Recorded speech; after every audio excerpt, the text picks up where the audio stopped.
Somewhere in the American Southwest, carved into the face of a sandstone cliff, more than 600 feet above the desert floor, there is a city. It has towers.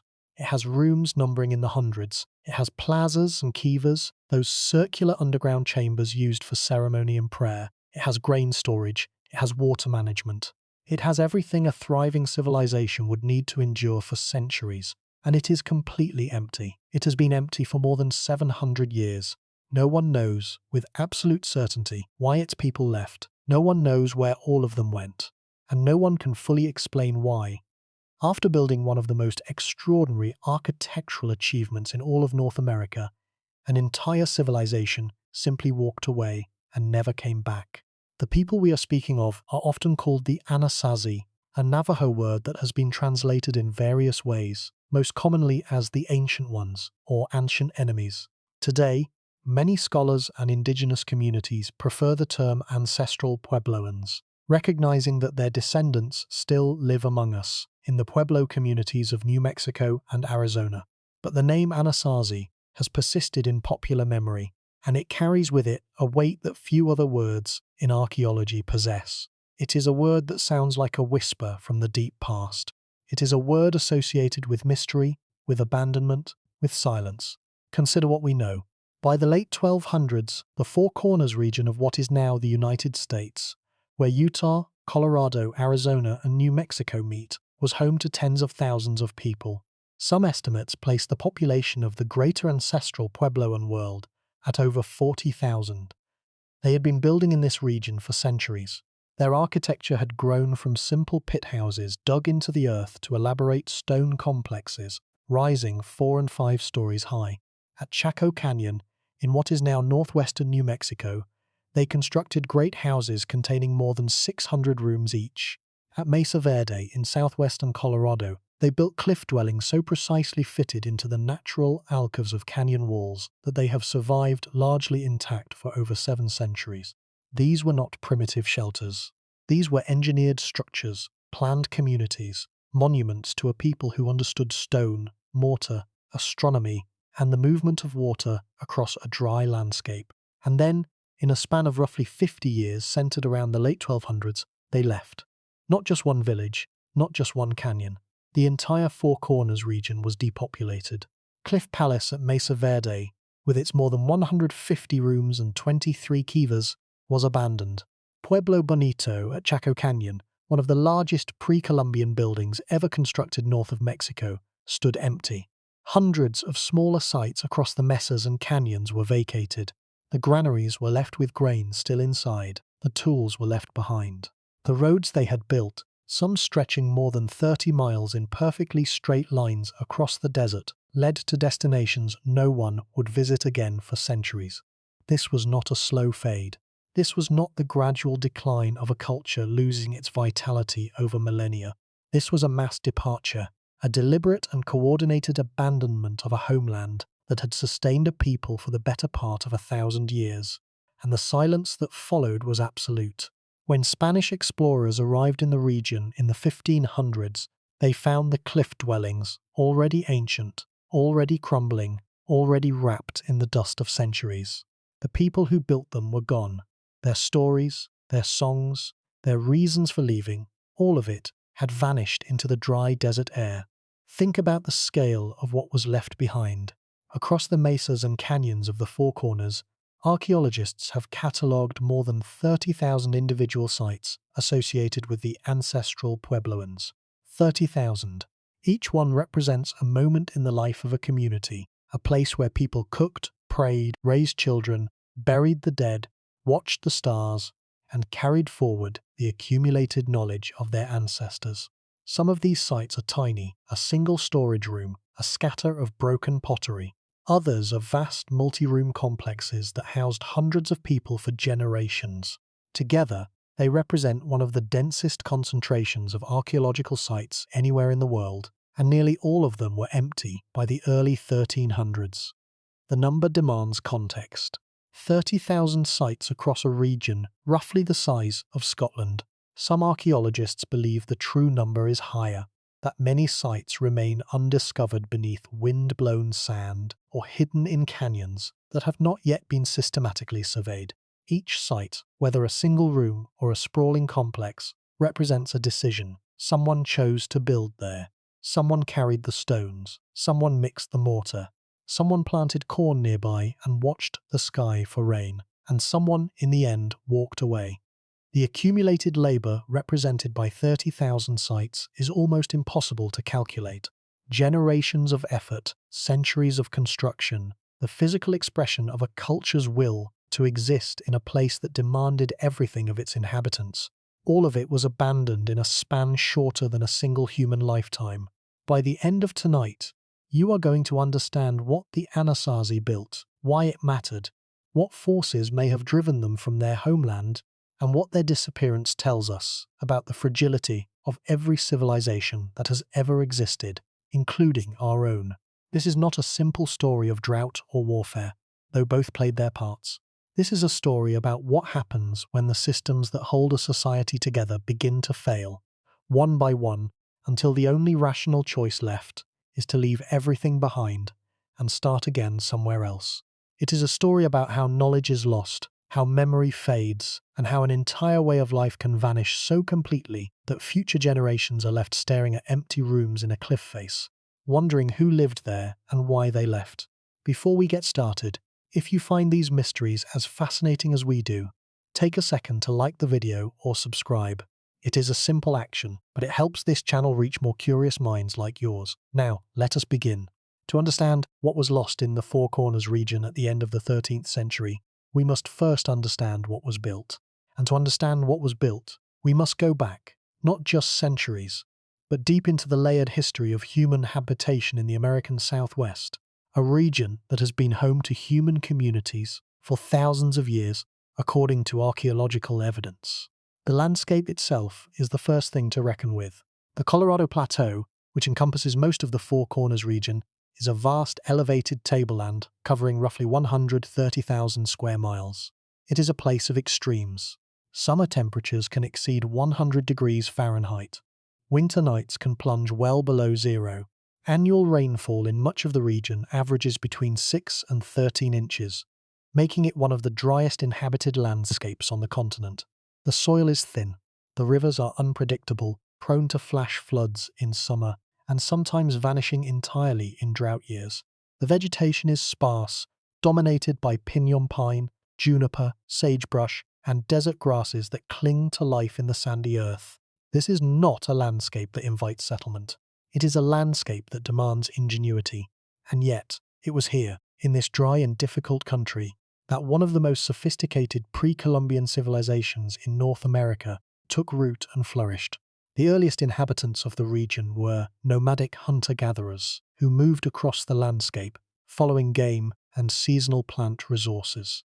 Archaeological sites throughout the Southwest contain evidence of human activity, stretching back many thousands of years. These early peoples left behind projectile points, grinding stones, and the faint outlines of temporary camps. They were survivors, adapted to the rhythms of an unforgiving land. They hunted mule deer and bighorn sheep on the mesas. They gathered piñon nuts in autumn, the tiny oil-rich seeds that remain a staple in the region today. They dug roots and collected the seeds of wild grasses. They knew the land with an intimacy born of absolute dependence. The transition from nomadic life to settled agriculture was gradual, unfolding over many generations. Corn, originally domesticated in what is now Mexico, began to appear in the archaeological record of the Southwest at dates that remain debated among scholars. Squash and beans followed. These three crops, known together as the Three Sisters, formed the agricultural foundation upon which all subsequent Puebloan culture would be built. The cultivation of corn, in particular, changed everything. It meant that people could stay in one place. It meant they could store surplus food. It meant they could plan for the next season and the season after that. It meant they could build. The culture that archaeologists identify as ancestral Puebloan, or Anasazi, is traditionally divided into phases. The earliest phase, known as basket maker, is named for the extraordinary woven baskets produced by these early communities. Baskets so tightly woven that some could hold water. Basket maker peoples lived in shallow pit houses, structures dug partially into the ground and roofed with timber and earth. These were modest dwellings, typically a single room, but they were a revolutionary step. They were permanent, they were warm in winter and cool in summer. They were homes, not camps. Basket maker communities grew corn and squash. They wove sandals from yucca fiber, sandals of remarkable craftsmanship that have been preserved by the dry desert air for centuries. They stored their food in stone-lined cists, sealed pits dug into the earth or the bedrock. They made atlatls, the spear-throwing devices that predated the bow and arrow. They did not yet make pottery, relying instead on their magnificent baskets for storage and even cooking, using heated stones dropped into water-filled baskets to bring liquids to a boil. By the standards of their time and place, they were remarkably successful. But it was during the Pueblo periods, beginning roughly in the 700s and 800s, that the culture underwent its most dramatic transformation. The pit house gave way to above-ground masonry construction. The bow and arrow replaced the atlatl. Pottery appeared, first crude and undecorated, then increasingly refined, with distinctive black-on-white designs that varied by region and period. Villages grew larger. Architecture became more complex. The kiva, that distinctive circular subterranean room, evolved from the old pit house form into the spiritual and communal heart of every settlement. A village without a kiva was not truly a village. The kiva was where the community gathered, where ceremonies were performed, where the connection between the people and the spiritual forces they honored was maintained and renewed. By the 900s and 1000s, the ancestral Puebloan world had entered what many scholars consider its golden age, and the center of that golden age was Chaco Canyon. Chaco Canyon is a shallow, arid wash in the San Juan Basin of northwestern New Mexico. It is about 10 miles long and roughly a mile wide. It does not look at first glance like the kind of place where a civilization would choose to build its greatest monuments. The canyon is dry, the soil is poor, there are no permanent rivers nearby. The nearest forests of any size are more than 50 miles distant, and yet, between roughly 900 and 1150, the people of Chaco constructed a network of great houses that remains one of the most astonishing architectural achievements of the pre-Columbian Americas. Pueblo Bonito, the largest of the great houses, contained more than 600 rooms arranged in a massive D-shaped complex that rose 4 stories high at its tallest point. The complex covered nearly 2 acres. Its walls were built using a core and veneer technique, with rubble-filled interiors faced with precisely cut sandstone blocks fitted so tightly that some joints are nearly invisible even today.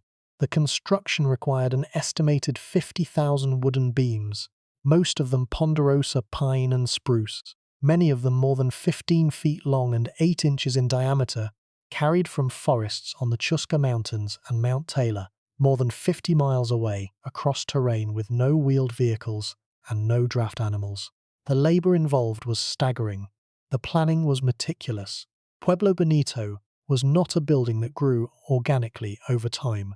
Archaeological analysis of its construction phases reveals that it was designed, enlarged, and redesigned according to deliberate plans that unfolded over roughly 2 centuries. The sheer volume of construction material is worth contemplating. Archaeologist Stephen Lexon estimated that the great houses of Chaco Canyon collectively contain more than 1 million dressed stones. Each stone was quarried from the canyon walls, shaped with harder stone tools, and carried to the construction site. Each was placed by hand. Each was fitted against its neighbors with a precision that modern masons would respect. And this was accomplished by a people who had no metal chisels, no pulleys, no cranes, and no mortar, stronger than a mixture of mud, water, and ash. The timber transport alone is worth contemplating at length, because it illustrates the scale of organization that Chaco required. More than 200,000 logs, some weighing several hundred pounds, carried on human shoulders across 50 to 70 miles of rough terrain, without roads in the early phases, without pack animals, without carts. The effort has been compared to the construction of the Egyptian pyramids in terms of labor per capita, and the comparison is not fanciful. Recent studies using strontium isotope analysis of the timbers themselves have confirmed that the wood came from multiple distant mountain ranges: the Chuscas, the Zuni Mountains, and Mount Taylor, suggesting that the supply network was both extensive and deliberately diversified. If one source failed, others could compensate. This was not the work of desperate communities improvising solutions. This was planned logistics on a regional scale, managed by a society that could coordinate the labor of thousands across distances that would challenge modern project management. The pottery of Chaco tells its own story of connection and complexity. Cylindrical jars, found in significant numbers at Pueblo Bonito and other great houses, are unlike the typical cooking and storage vessels found at smaller sites. Chemical analysis of residues found inside these jars has revealed traces of cacao, the raw material of chocolate, which could only have come from tropical Mesoamerica, more than 1,000 miles to the south. The implication is startling. The elite at Chaco were consuming a luxury beverage imported across one of the longest trade routes in the pre-Columbian Americas. The social meaning of this consumption, whether ceremonial, political, or simply the privilege of rank, is debated, but the fact of it speaks to a level of long-distance connection that we are only beginning to understand. And Pueblo Bonito was not alone. Chaco Canyon contained at least a dozen other great houses, including Chetroquetl, Pueblo del Arroyo, Jungo Pavi, Quincletzo, and Casa Rinconada. Together, these structures contained thousands of rooms and dozens of great kivas. Chetroquetl alone had more than 500 rooms and was nearly as large as Pueblo Bonito. Casa Rinconada, a standalone great kiva on the south side of the canyon, was more than 63 feet in diameter, with a floor area large enough to hold hundreds of people.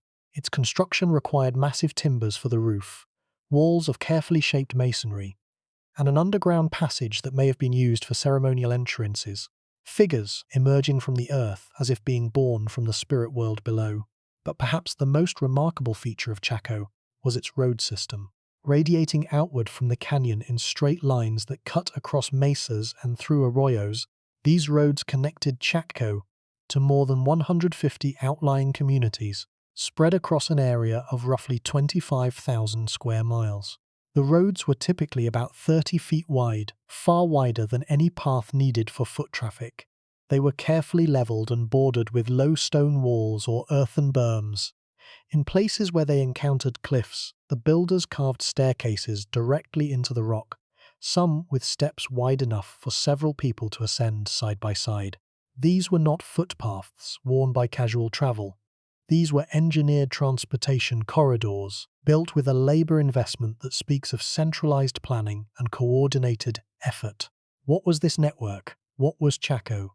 Archaeologists have debated this question for more than a century, and the debate shows no signs of resolution.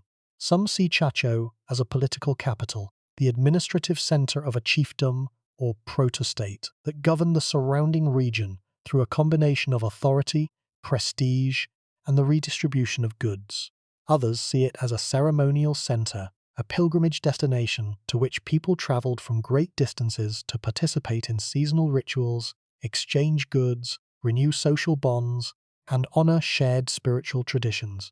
Still others see it as a redistribution hub, a place where surplus agricultural products were collected from communities in areas of plenty, stored in the great houses, and sent out to communities in need during times of scarcity. The truth may incorporate elements of all these interpretations. What is not debated is the scale. Chaco was the center of a system that encompassed an area larger than many modern nations.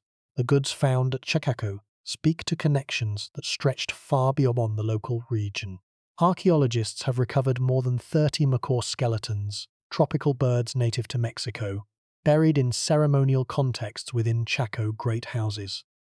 They have found copper bells cast in the distinctive style of West Mexican metallurgy. They have found cacao residue in cylindrical jars, evidence that the elite at Chaco drank chocolate, a luxury good imported from more than 1,000 miles to the south. They have found shells from both the Pacific and Gulf coasts, turquoise in quantities that suggest Chaco was a major center of turquoise processing and trade, and obsidian from volcanic sources hundreds of miles distant. These items did not arrive by accident. They were traded, carried, and exchanged along networks that connected the ancestral Puebloans to cultures across a vast stretch of the continent. The astronomical knowledge embedded in Chaco's architecture is equally striking. Several of the great houses are aligned to solar and lunar events with a precision that cannot be accidental. Pueblo Bonito's main wall runs along an east-west axis. Its south-facing rooms are oriented to capture the maximum winter sunlight. The Great Kiva at Casa Rinconada has window niches that align with sunrise on the summer solstice. The Sun Dagger site on Fajada Butte, discovered by artist Anasazi in 1977, uses 3 stone slabs positioned against a cliff face to cast a narrow beam of light across a spiral petroglyph carved into the rock. At the summer solstice, a single dagger of light bisects the center of the larger spiral. At the winter solstice, 2 daggers of light bracket the spiral on either side. At the equinoxes, a smaller spiral nearby is bisected by its own light dagger. The alignments mark not only solar events, but also the extremes of the lunar standstill cycle, the 18.6-year cycle in which the moon's rising and setting points on the horizon reach their maximum and minimum positions. Tracking this cycle requires sustained observation over nearly 2 decades. The fact that it is encoded in the architecture and rock art of Chaco Canyon tells us that someone, or more likely a succession of observers over many generations, was watching the sky with extraordinary patience and precision, and transmitting what they learned to their successors. Now consider the numbers, and consider them in comparison. At its height, the Greater Chaco system may have included more than 200 outlying communities connected by roads. The total population of the system is debated, with estimates ranging from a few thousand to perhaps 15,000 or more within the core area and many more in the outlying network. The labor investment in Chaco Canyon alone, measured in timber transport, stone quarrying, and construction, has been estimated at millions of person-hours over several generations. To put the scale of their achievement in perspective, Pueblo Bonito covered nearly 2 acres. It was the largest building in what is now the United States, until an apartment block in New York City surpassed it in the 1880s, nearly 800 years later. Let that comparison settle. For 8 centuries, nothing built on this land exceeded a structure raised by people who had no metal tools, no wheels, no written language, and no beasts of burden. Modern builders, with all the advantages of industrial technology, did not surpass the Anasazi in sheer building volume for the better part of a millennium. That fact alone should give us pause. But Chaco's golden age did not last. By the mid-1100s, construction at the great houses had slowed and then stopped. The population of the canyon declined. The road system fell into disuse. By 1200, Chaco Canyon was largely abandoned. The reasons are debated, but tree ring data, the science of dendrochronology, tells a stark story. A severe drought struck the region in the mid-1100s. Rainfall declined sharply. The already marginal agricultural land around Chaco could no longer support the population that depended on it. The system that had sustained the canyon for more than 2 centuries began to fail. When the people left Chaco, they did not vanish, they moved. Many of them appear to have migrated northward to the Mesa Verde region in southwestern Colorado and to other areas of the northern San Juan Basin. Others moved to the area around what is now called Aztec Ruins, a great house on the Animas River in northern New Mexico that appears to have become a new regional center after Chaco's decline. The ancestral Puebloan world was reorganizing, shifting its center of gravity, adapting to new conditions, and it was in these new locations that the next, and in many ways most visually dramatic, chapter of their civilization unfolded. Mesa Verde, Spanish for Green Table, is a high plateau rising above the Montezuma Valley in southwestern Colorado. Its flat top, covered with scrubby forest, gives way to sheer sandstone cliffs cut by deep canyons. Those cliffs are riddled with natural alcoves, shallow caves formed by centuries of water, seeping through the porous sandstone and freezing, expanding, and breaking away the softer layers beneath harder capstone. These alcoves provided natural shelter from rain, snow, and the punishing summer sun. And beginning in the late 1100s, the people of Mesa Verde began to build within them. The cliff dwellings of Mesa Verde are among the most iconic archaeological sites in North America. and among the most haunting. Cliff Palace, the largest of them, contains more than 150 rooms and 23 kivas, tucked into a vast alcove beneath the rim of a canyon. It was home to perhaps 100 to 120 people at its peak. Spruce Tree House, the third largest, has more than 130 rooms and 8 kivas. Balcony House, perched high on a cliff face accessible only by climbing a 32-foot ladder and crawling through a narrow tunnel barely wide enough for a human body, seems designed as much for defense as for habitation. There are more than 600 cliff sites throughout the Mesa Verde region, ranging from single-room storage units to multi-story complexes. The construction of these dwellings required extraordinary skill. The builders quarried sandstone blocks from the surrounding cliffs, shaped them with stone tools, and laid them in carefully coursed walls using a mortar of mud, water, and ash. They plastered interior walls, smooth, and painted them in colors that have survived for centuries, muted reds and whites, and creams that still glow softly in the filtered light of the alcoves. They built wooden balconies and rooftop terraces. They engineered drainage systems to channel water away from their structures and into collection basins. They constructed T-shaped doorways, a distinctive architectural feature whose purpose remains debated, but which may have been designed to allow passage while carrying large loads, or may have held symbolic or ceremonial significance. They did all of this in alcoves that were often difficult to access, requiring ladders, handholds cut into the rock, and narrow trails along cliff edges that would make a modern climber pause. Some of the access routes to the cliff dwellings involved traversing ledges only a few inches wide, with drops of hundreds of feet below. Children grew up navigating these routes. Elderly people made the climb daily. This was not adventure tourism. This was home. Why did they move into the cliffs? This is another of the great questions surrounding the ancestral Puebloans. The alcoves provided natural protection from the elements, certainly. The overhanging rock shielded the dwellings from rain and snow.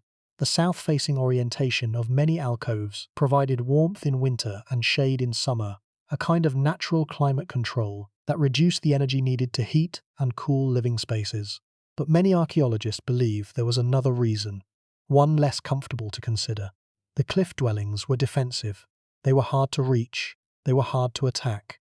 A handful of defenders could hold a cliff dwelling against a much larger force simply by controlling the approach routes.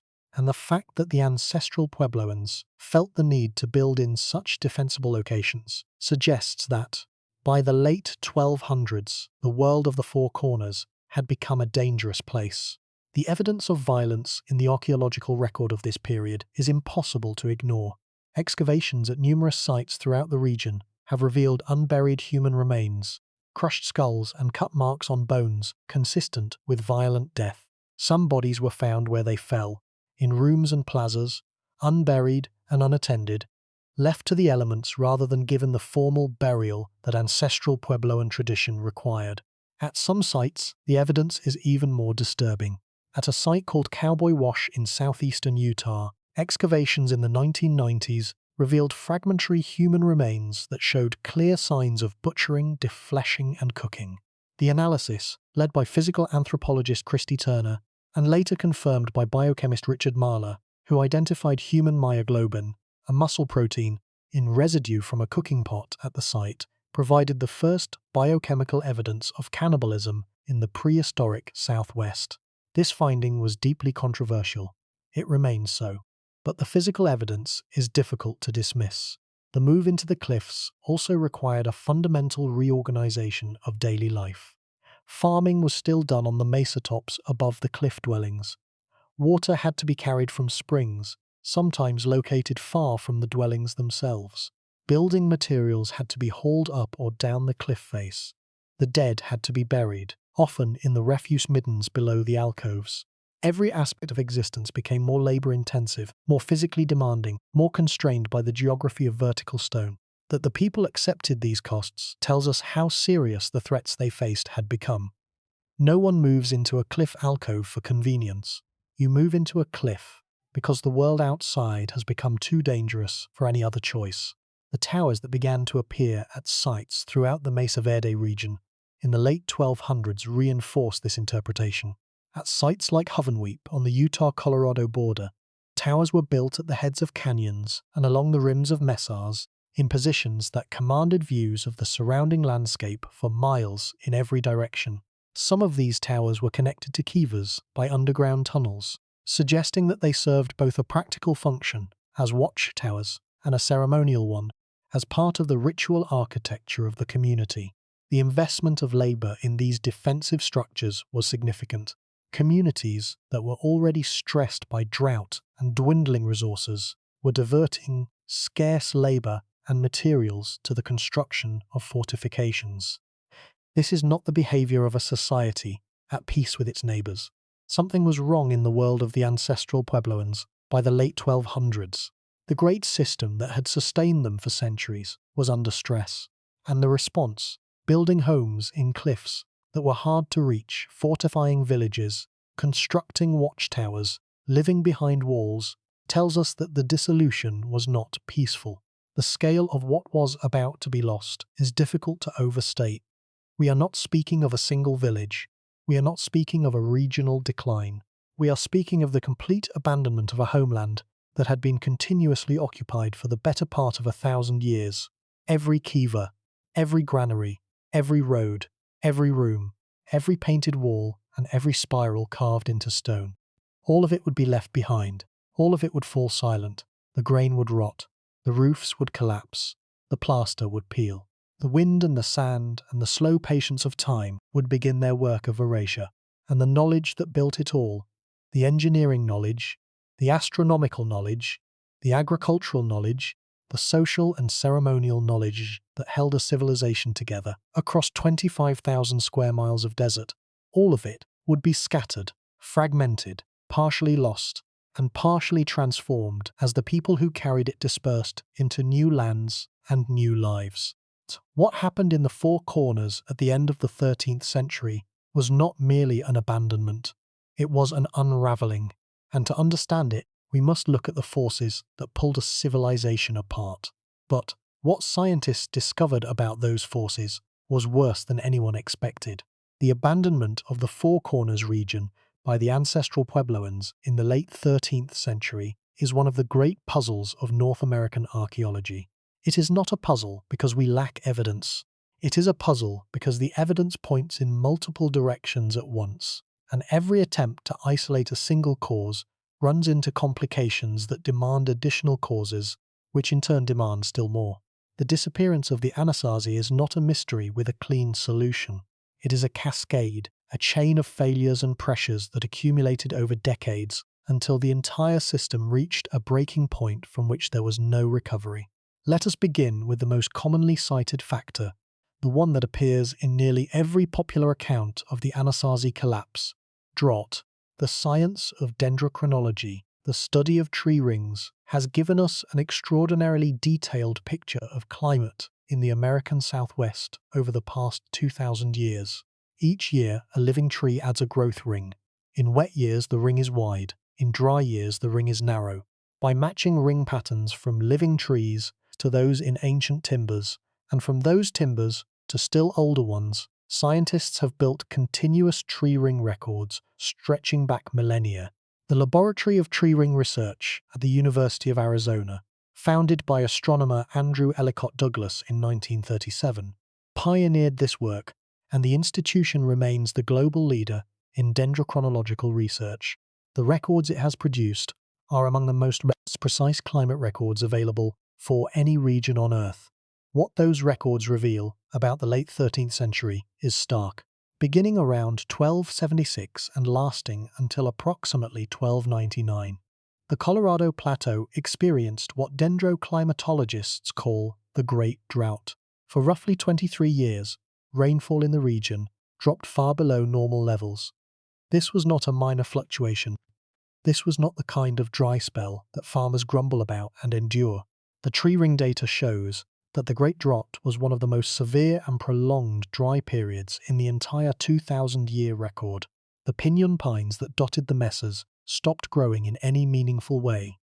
The springs that fed the canyon streams slowed to trickles and in many cases stopped altogether. The already thin topsoil, stripped of its moisture and its vegetative cover, began to blow away in the relentless wind. For a society dependent on rain-fed agriculture and small-scale irrigation, the Great Drought was catastrophic. Corn, the staple crop on which the entire culture depended, requires a minimum growing season of roughly 120 frost-free days and at least 12 inches of annual rainfall for reliable yields. In the best of times, much of the Four Corners region was right at the margin of these requirements. A good year might produce a surplus that could be stored against lean times. A bad year might leave families hungry. During the Great Drought, those margins vanished entirely. Crops failed not once, but year after year for more than 2 decades. Stored grain was consumed, and then there was nothing left to consume. The wild plants and game that supplemented the agricultural diet became scarcer as the drought affected the entire ecosystem, from the grass on the mesa tops, to the rabbits that fed on the grass, to the eagles that hunted the rabbits. But here is the problem. Drought alone does not explain the abandonment. The ancestral Puebloans had weathered droughts before. Tree ring records show previous dry periods in the mid-1100s and the early 1200s that were also severe. The drought that contributed to the decline of Chaco Canyon in the mid-1100s lasted for decades. The people survived those earlier droughts. They adapted. They moved within the region. They adjusted their strategies, shifting to more drought-resistant farming techniques, exploiting a wider range of wild food sources, reducing their population through lower birth rates or increased emigration. They endured. Why was the Great Drought of 1276 to 1299 different? Why did this particular drought lead to total abandonment rather than the kind of resilient adaptation that had served these communities for generations? The answer, as best as modern archaeology can reconstruct it, lies in the compounding of stresses. The drought did not strike a healthy, resilient society with ample reserves and room to maneuver. It struck a society that was already weakened by decades of environmental degradation, social tension, political fragmentation, and possibly the collapse of the ceremonial and political structures that had previously held the regional system together. Consider the environmental picture. By the late 1200s, the ancestral Puebloans had been farming the thin soils of the Colorado Plateau for centuries. Corn agriculture, especially when practiced intensively on the same fields year after year, depletes soil nutrients. Without modern fertilizers, the only way to restore fertility was to let fields lie fallow for extended periods or to clear new land. But as the population grew, the pressure to keep every available field in production increased, and fallow periods shortened. The soils grew poorer. Yields declined even in good rainfall years. The forests that had once covered many of the mesas had been substantially reduced. The great houses of Chaco alone had consumed an estimated 200,000 or more large timbers over the course of their construction, most of them ponderosa pine and spruce, hauled from mountains 50 to 70 miles away. Mesa Verde and the surrounding communities consumed still more. Firewood for cooking and heating was a constant demand. Building timber for new construction and repair was needed every year. The deforestation around major population centers was extensive. Pollen records from pack-rat middens and lake sediments confirm a dramatic shift in vegetation around Chaco and other major sites, from forest and mixed woodland to open scrub and grassland, a clear signature of deforestation. Without tree cover, the consequences were severe. Erosion accelerated. Rain that had once been slowed and absorbed by forest litter now ran off the bare ground in sheets, cutting deeper channels and carrying topsoil away. Arroyos deepened, a process called arroyo cutting, and as they deepened, the water table dropped because the arroyo channels drained groundwater that had previously been accessible to plant roots and to shallow wells and seeps. The very land that supported the agricultural system was being degraded by the demands that system placed upon it. The process of arroyo cutting, in particular, deserves close attention because it illustrates how human activity can trigger environmental changes that feed back on themselves in devastating ways. An arroyo is a steep-walled channel cut into the floor of a valley or washed by running water. In a landscape with intact vegetation and soil, Rainwater spreads across the surface, infiltrating slowly into the ground and recharging the shallow water table that feeds springs and supports plant life. When vegetation is removed, whether by farming, grazing, or firewood collection, the soil loses its binding. Rainwater concentrates into channels. The channels deepen. The deepening channels drain the surrounding water table, lowering it below the reach of plant roots and shallow wells. The springs that once sustained communities run dry, not because the rain has stopped, but because the water that does fall is carried away before it can soak into the ground. Geoarchaeologist Kirk Bryan first described this process in the Southwest in the 1920s, and subsequent research has confirmed that arroyo cutting episodes coincided with periods of population growth and environmental stress throughout the ancestral Puebloan era. The Great Arroyo Cutting event of the late 1200s was particularly severe. In many canyons, the channels deepened by several feet, draining water tables that had supported agriculture for centuries. Fields that had been productive for generations became too dry to farm, not because of the drought alone, but because of the cumulative effects of deforestation and overuse that had destabilized the hydrological system. This is a crucial point, and it bears emphasis. The drought was a natural event. The vulnerability to the drought was partly human-made. The people of the Four Corners did not cause the rains to stop, but their centuries of activity on the land had created conditions that amplified the impact of the drought far beyond what it would have been on an intact landscape. They had removed the buffers, the forests, the intact soils, the shallow water tables that had previously allowed the land to absorb dry periods and recover. When the Great Drought arrived, it struck a landscape that had already been pushed to the edge of its capacity. This process, which ecologists call environmental overshoot, is not unique to the ancestral Puebloans.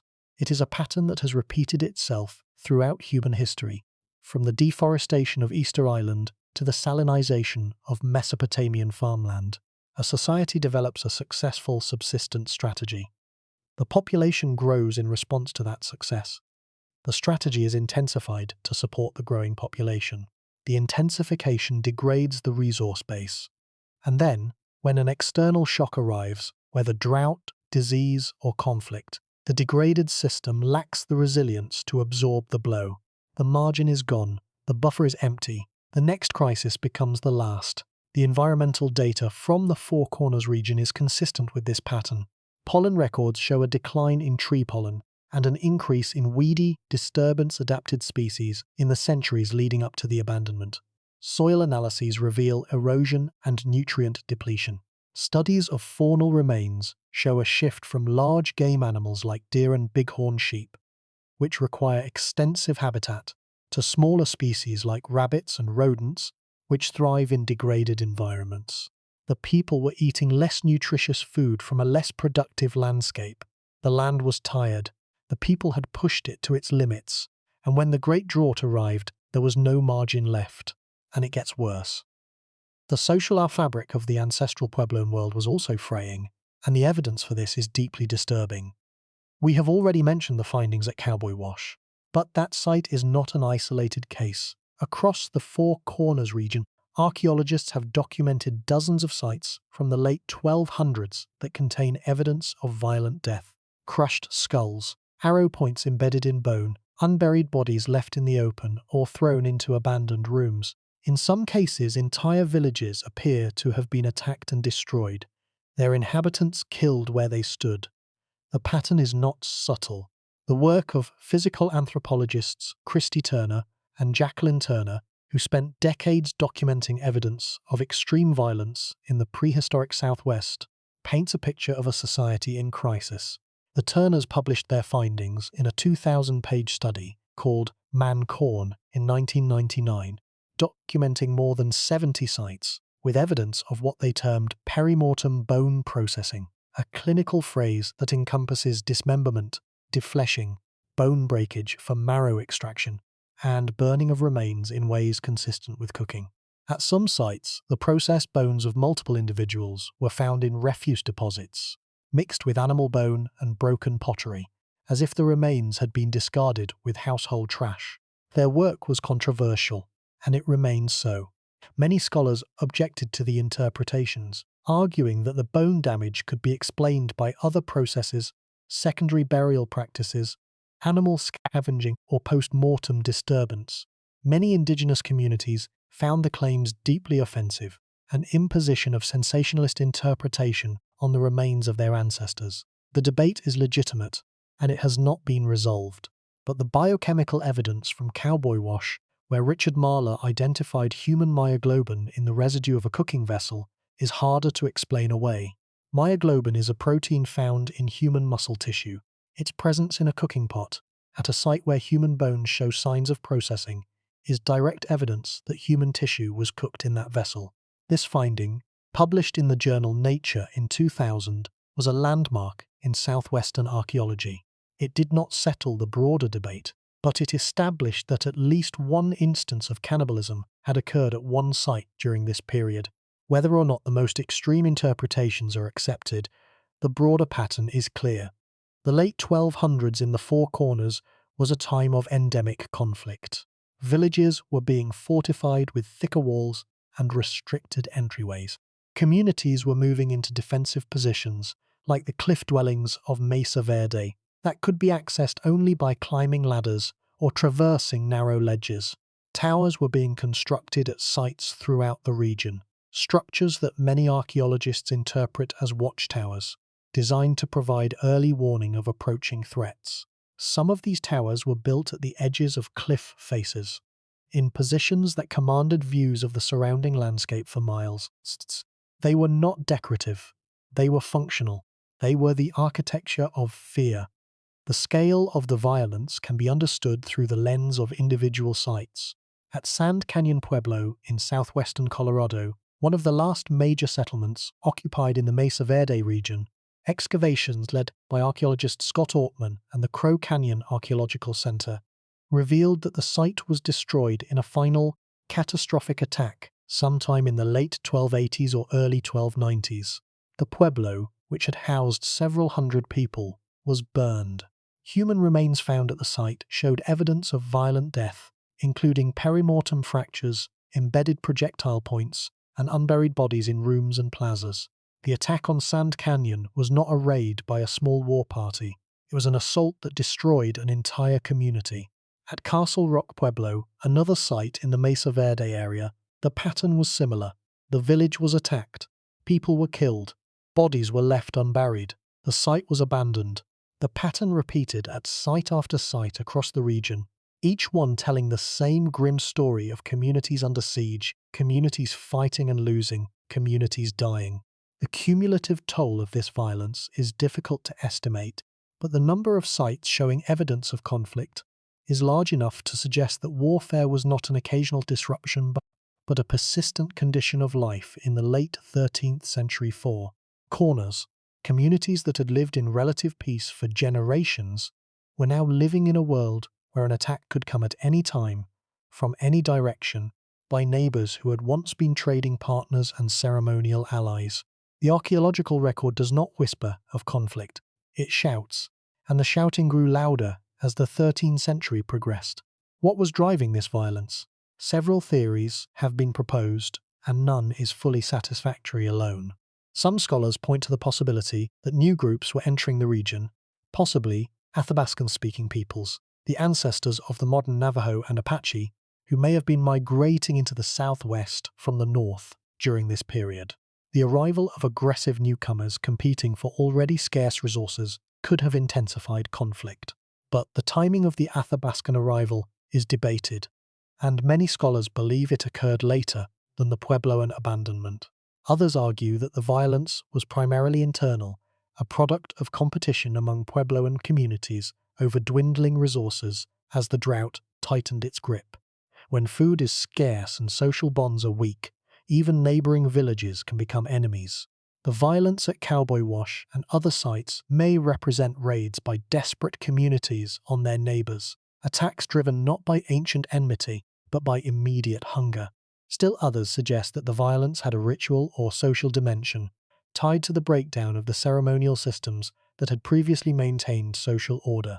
In this interpretation, the violence was not random but structured, directed at communities or individuals, who had violated social norms or who were associated with a discredited political or religious order. The deliberate burning of kivas, documented at several sites, supports the idea that the old ceremonial order was being actively rejected. The ceremonial dimension deserves extended consideration because it touches on something fundamental about how the ancestral Puebloan world held together. The kiva system was not merely religious in the narrow sense, it was the social glue of the entire civilization. Kivas were where communities gathered to make decisions, resolve disputes, perform the ceremonies that marked the agricultural year, and renew the bonds of shared identity. The Chacoan system, with its great houses, its roads, and its ceremonial calendar, had provided a framework for regional cooperation. It had given people a reason to cooperate with distant communities, to share surplus food in times of plenty, to participate in shared rituals that reinforced a common identity. When the Chaco system collapsed in the 1200s, that framework was weakened. The move to Mesa Verde and other northern sites represented a partial reorganization, but the evidence suggests that the new centers never achieved the level of regional integration that Chaco had maintained at its height. The road system was not rebuilt, the great kivas were smaller, the exchange networks were narrower. The web of connections that had held the regional system together was thinner and more fragile, and when that thinner web came under the stress of the Great Drought, it snapped. Communities that had once been linked by shared ritual and mutual obligation became isolated communities, competing for scarce resources in a deteriorating environment, turned on each other. The violence that followed was both a symptom of the collapse and a cause of further disintegration. Each attack fractured trust further. Each burned village reduced the population's ability to cooperate. Each act of violence made the next one more likely. This is the cascade: drought, environmental degradation, social fragmentation, violence, political collapse. Each factor reinforced the others. The drought stressed the food supply. The food shortage intensified competition. The competition led to violence. The violence fractured social bonds. The fractured social bonds prevented the kind of cooperative response that might have allowed communities to weather the drought, sharing food, coordinating labor, managing resources collectively. And so the spiral tightened, year after year, decade after decade, until the only option left was to leave. The timing of the departure is remarkably compressed. Tree ring dating of the last construction timbers at Mesa Verde and other Four Corners sites shows that virtually all building activity ceased by the early 1290s. The last dated beam at Cliff Palace was cut in 1281 at other sites in the region. The last construction dates cluster in the 1280s and early 1290s. By 1300, the region was effectively depopulated. The departure was not instantaneous, but it was swift by the standards of civilizational change. Within a generation, perhaps two, tens of thousands of people had left a homeland their ancestors had occupied for the better part of 1,000 years. Where did they go? This question has been investigated through multiple lines of evidence: archaeological, ceramic, genetic, and oral historical. The picture that emerges, though incomplete, points primarily southward and eastward.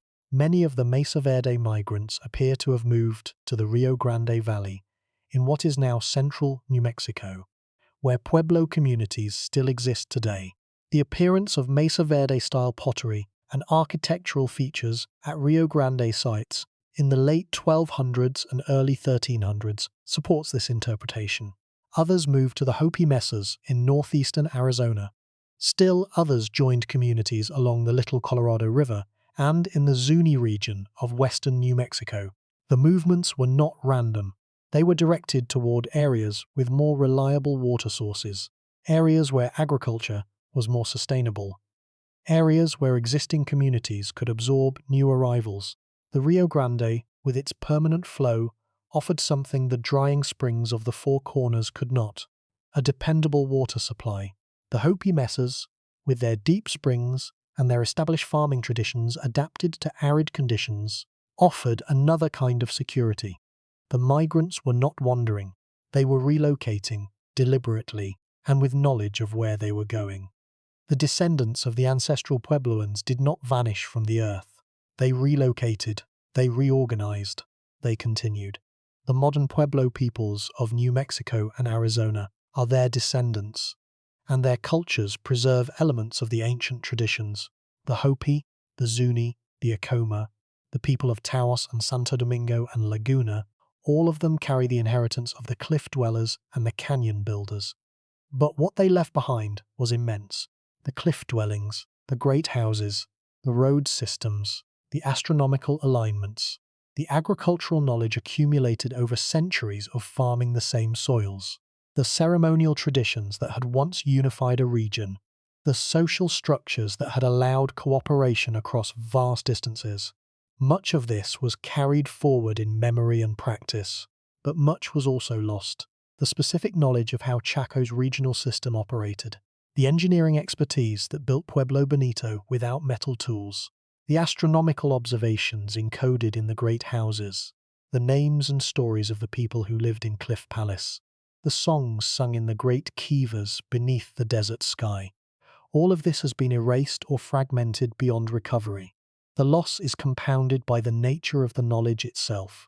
The ancestral Puebloans had no writing system in the way that the Maya or the Aztecs did. Their knowledge was preserved orally, in stories, songs, and ceremonial practices passed from generation to generation. Oral traditions are remarkably resilient when the social structures that support them remain intact. A story told by a grandmother to a grandchild, who tells it to her own grandchild, who tells it to hers, can survive for centuries, even millennia, with remarkable fidelity. But when those structures are disrupted, when communities are scattered, when the elders who carry the knowledge die before they can pass it on, when the ceremonies in which knowledge is embedded cease to be performed, oral traditions can be lost in a single generation. One broken link in the chain, and the knowledge is gone. Modern Pueblo communities preserve oral histories that speak of their ancestors' migrations. The Hopi, in particular, have migration narratives that describe their ancestors' journeys through the Four Corners region and beyond. These narratives are rich, detailed, and deeply meaningful to the communities that preserve them. But they are also, by their nature, selective. They preserve what the community chose to remember, what was deemed important enough to carry forward across the centuries. They do not preserve everything, and the gap between what the archaeological record reveals and what oral tradition records is vast. We know that the ancestral Puebloans built roads that stretched 30 miles in straight lines across the desert. We do not know what administrative or ceremonial system organized the labor to build them. We know that they transported 200,000 timbers to Chaco Canyon from forests 50 miles away. We do not know the logistics of that transport, the systems of conscription or cooperation that mobilized the labor. We know that they aligned their buildings to solar and lunar events with remarkable precision. We do not know the full extent of their astronomical knowledge or the ceremonial calendar that incorporated it. We know that they developed corn varieties adapted to the specific conditions of the Colorado Plateau. We do not know the full scope of their agricultural experimentation, the trials and errors and careful selections that produced those varieties over generations. What was lost in the 13th century abandonment was not just a place. It was a body of knowledge accumulated over centuries of observation and practice that was scattered and partially erased when the society that created it came apart. The ruins that remain, magnificent as they are the skeleton of a civilization. The flesh, the living knowledge that animated those bones, the songs, the stories, the ceremonies, the practical expertise, the names of the architects and the astronomers, and the farmers who made it all possible, much of that is gone. But here is what makes this truly terrifying. The ancestral Puebloans were not a small, marginal group living at the edge of survival. They were a complex, organized, regionally connected society, with sophisticated architecture, long-distance trade networks, astronomical knowledge, and agricultural science adapted to one of the most challenging environments on the continent. They had endured in that environment for centuries. They had built monuments that would outlast almost everything constructed by later arrivals. And yet, when the combination of drought, environmental degradation, Social fracture and violence reached a critical threshold. They could not hold on. The system broke. The knowledge scattered. The cities fell silent. If it could happen to them, in their well-adapted, centuries-old civilization, it forces us to ask an uncomfortable question about every civilization that has followed, including our own. The disappearance of the ancestral Puebloans from the Four Corners has generated more than a century of investigation, debate, and speculation. Since the cliff dwellings were first brought to wide public attention in the 1890s, when Swedish researcher Gustaf Nordenskjöld conducted the first systematic excavations at Mesa Verde and Rancher Richard Wetherill, explored site after site across the region. Scholars have proposed a succession of theories to explain the abandonment. Each theory illuminates a piece of the truth. None alone captures the whole, and the history of these attempts is itself a story of how difficult it is to reconstruct the collapse of a civilization from the fragments it left behind. Let us examine the major attempts to explain what happened, not merely as a list of hypotheses, but as a progression of understanding, a deepening appreciation of how complex the answer truly is. The first and most enduring explanation is the drought hypothesis. We have already discussed the Great Drought of 1276 to 1299. The tree ring evidence is unambiguous. The drought was real, it was severe, and it coincided precisely with the period of abandonment. For many early researchers, this seemed sufficient. The logic was simple. The people were farmers. The rain stopped. The crops died. The people left. End of story. This explanation had the virtue of elegance. It also had the support of the most precise paleoclimate data available for any ancient civilization anywhere in the world. The tree ring record of the American Southwest. Day. When Andrew Ellicott Douglas and his successors at the University of Arizona constructed the first long-term tree ring chronologies for the region, the correlation between drought and abandonment was immediately apparent. The data was compelling. The conclusion seemed inescapable. But the problem with the drought-only explanation became apparent as research deepened. Archaeologist Jeffrey Dean, who spent his career at the Laboratory of Tree Ring Research, was among the first to articulate the difficulty clearly. Dean and his colleagues demonstrated that the ancestral Puebloans had experienced comparable droughts in earlier centuries without abandoning the region. The drought of the mid-1100s, which contributed to the decline of Chaco Canyon, was also severe, lasting for decades. Yet the population did not leave the Four Corners entirely. They redistributed within the region. They relocated from less productive areas to more productive ones. They adapted their farming strategies. They drew on stored food. They reduced their numbers through emigration and possibly through reduced birth rates. They endured. The question Dean posed was simple and devastating. What made the late 13th century drought different? The answer, Dean and others argued, was that the drought did not arrive in isolation. It arrived in a world that was already stressed. The environmental degradation we have discussed, the deforestation, the soil erosion, the lowering of water tables, had reduced the carrying capacity of the land over the preceding centuries. The population, which had grown during the relatively favourable climate of the 12th and early 13th centuries, was now larger than the degraded landscape could support. Even in good years, the drought was not the cause, it was the trigger. It was the last straw placed on the back of a system that was already bending under the accumulated weight of centuries of overuse. The numbers are striking. Paleodemographic studies, based on the number and size of archaeological sites and on room counts at excavated villages, suggest that the population of the Mesa Verde region may have peaked at over 20,000 people in the mid-1200s. Some estimates for the Four Corners region suggest populations of 30,000 to 40,000 or more. The agricultural productivity of the region, even with sophisticated water management techniques like check dams, terraces, grid gardens, and irrigation ditches, was marginal at these population levels. A study by archaeologist Mark Varian and his colleagues at the Crow Canyon Archaeological Center estimated that the land around Mesa Verde could support these populations only in years with above-average rainfall. In average years, the land was stretched. In drought years, it was inadequate. And in the Great Drought, it failed entirely. This is the Malthusian dimension of the story, the recognition that population growth can outstrip the capacity of the environment to sustain it. Thomas Malthus, the English clergyman and economist who first articulated this principle in 1798, would have recognized the pattern immediately. But the Malthusian framework by itself is not a complete explanation either. Malthusian pressures create stress. They do not automatically lead to total abandonment. History offers many examples of societies that experience food crises and responded by reducing their populations through emigration, conflict, or reduced birth rates without abandoning their entire homeland. Something more was happening in the Four Corners. The second major line of explanation focuses on warfare and social conflict. This is where the story becomes darkest. We have discussed the work of Christie and Jacqueline Turner, who documented evidence of extreme violence at more than 70 sites across the region. But the Turners were not the only researchers working on this question.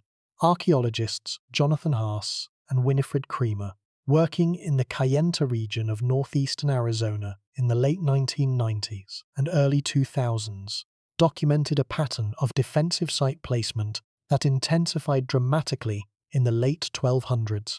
Villages that had previously been built in open locations, on valley floors or gentle slopes, were relocated to hilltops, cliff edges, and other positions that were difficult to approach and easy to defend. Walls were thickened, entryways were narrowed, and sometimes raised above ground level, requiring a ladder to enter, a ladder that could be pulled up in an emergency. Some villages were surrounded by defensive walls with no exterior doorways, accessible only from the rooftops. Haas and Creamer's survey documented dozens of sites in the Kayenta area that showed this defensive pattern. The shift was not gradual, it was relatively sudden, concentrated in the decades immediately before the abandonment. Communities that had lived in the open for generations were suddenly building for defense. The implication was clear. Something had changed. The social environment had become dangerous. But here is the problem with warfare as a standalone explanation. Many societies throughout history have experienced periods of intense conflict without abandoning their homelands entirely. The wars between Greek city-states lasted for centuries without depopulating Greece. The 100 Years' War between England and France killed millions without emptying either country. The centuries of warfare among medieval European kingdoms led to devastation but not to wholesale abandonment. War, by itself, does not explain why the ancestral Puebloans left so completely and so permanently. The warfare in the Four Corners may have been different from these examples, in an important way, however. The conflicts were not wars between organized states with defined territories and professional armies. They appear to have been raids, small-scale attacks, by one community on another, driven by desperation rather than by ambition. In a world without centralized authority, without police forces, without courts or treaties, such raiding can become self-perpetuating. Each raid provokes retaliation. Each retaliation provokes further raids. Trust between communities evaporates. Cooperation becomes impossible. And in an environment where cooperation was essential for survival, where communities needed to share food in lean times and coordinate labor for construction and farming, the collapse of trust was fatal. The third explanation focuses on environmental degradation as a long-term process, rather than as a response to a single drought event. This approach, associated with researchers like Timothy Kohler at Washington State University, uses computational modeling to simulate the interaction between population, agriculture, and environment in the Four Corners over several centuries. Kohler and his colleagues developed an agent-based computer model of the Longhouse Valley in northeastern Arizona, using detailed paleoclimate data, soil maps, water availability estimates, and agricultural productivity figures to simulate how virtual households would have fared over time. Each virtual household in the model made decisions about where to farm, how much to store, and when to relocate, based on the available resources and the decisions of their neighbors. The model was calibrated against the actual archaeological record of the valley, which had been meticulously documented through decades of fieldwork. The results were illuminating. The model showed that, even without warfare, and even without the specific conditions of the Great Drought, the population of the valley had been pushing against environmental limits for generations. The soil was depleted by centuries of farming. The forests were thinned by centuries of timber cutting and firewood gathering. The game animals were reduced by centuries of hunting. The aquifer was declining as arroyo cutting drained groundwater. The system was degrading slowly, invisibly, in ways that the people living through it might not have fully recognized. Each generation inherited a landscape slightly poorer than the one their parents had known, and each generation pushed it slightly further. When the drought arrived in the model, the result was exactly what the archaeological record shows: mass emigration. The model population could not sustain itself in the valley. The land could not produce enough food. No amount of adaptation, no shift in farming strategy, no reduction in population short of a near total collapse could bridge the gap. The virtual households left. The valley emptied. Kohler's work represents a significant advance in our understanding because it demonstrates the cumulative nature of the crisis. The abandonment was not caused by a single event. It was caused by centuries of gradual environmental decline, masked by periods of favorable climate, invisible in any single year, but devastating in the aggregate. The drought was real. The violence was real. But beneath both of them was a slower, quieter catastrophe: the exhaustion of the land itself. The work of paleoecologist Julio Betancourt, who analyzed packrat middens throughout the Colorado Plateau, provided some of the most vivid evidence of long-term environmental change. Packrats, small rodents that collect plant material and other objects and store them in rocky crevices, create deposits that can be preserved by crystallized urine for thousands of years.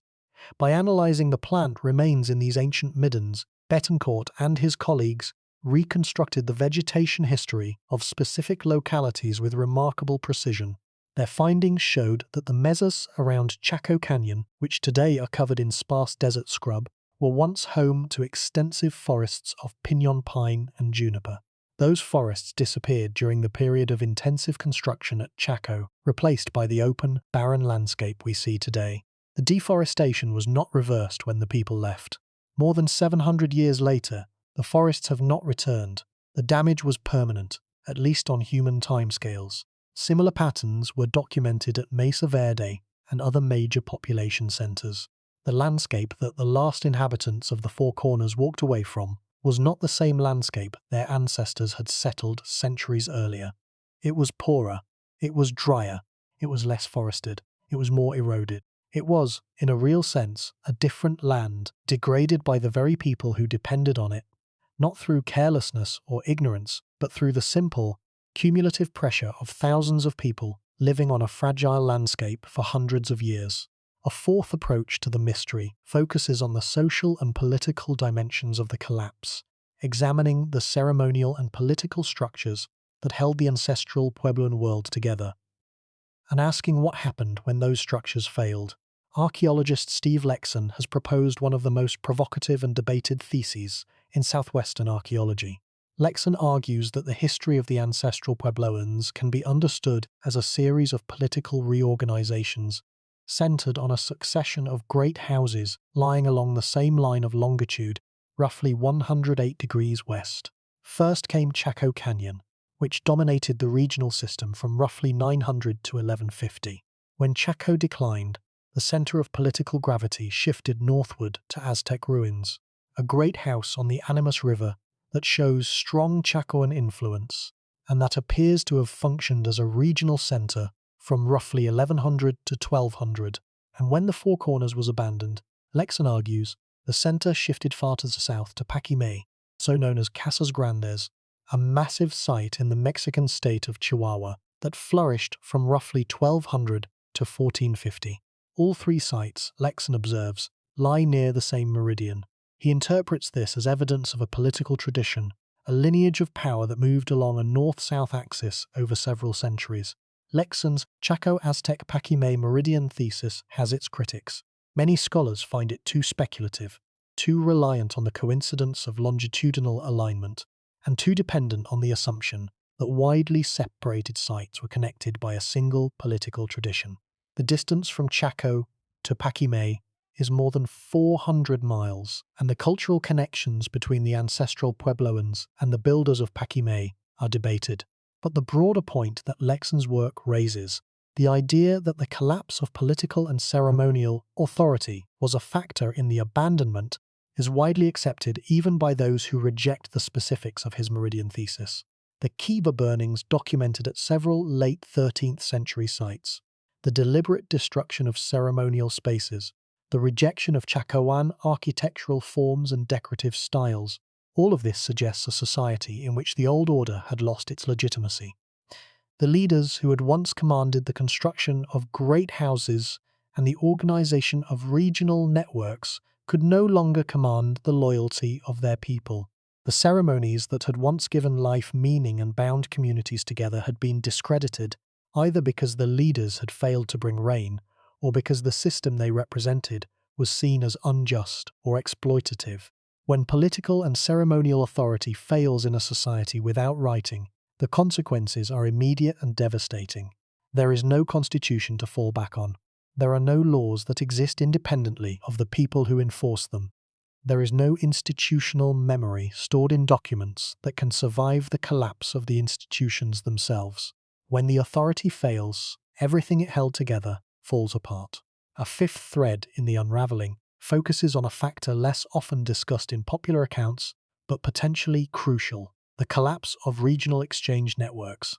Throughout the ancestral Puebloan world, communities had been connected by long-distance trade. Turquoise from the Cerrillos mines near what is now Santa Fe was traded across the entire region and beyond.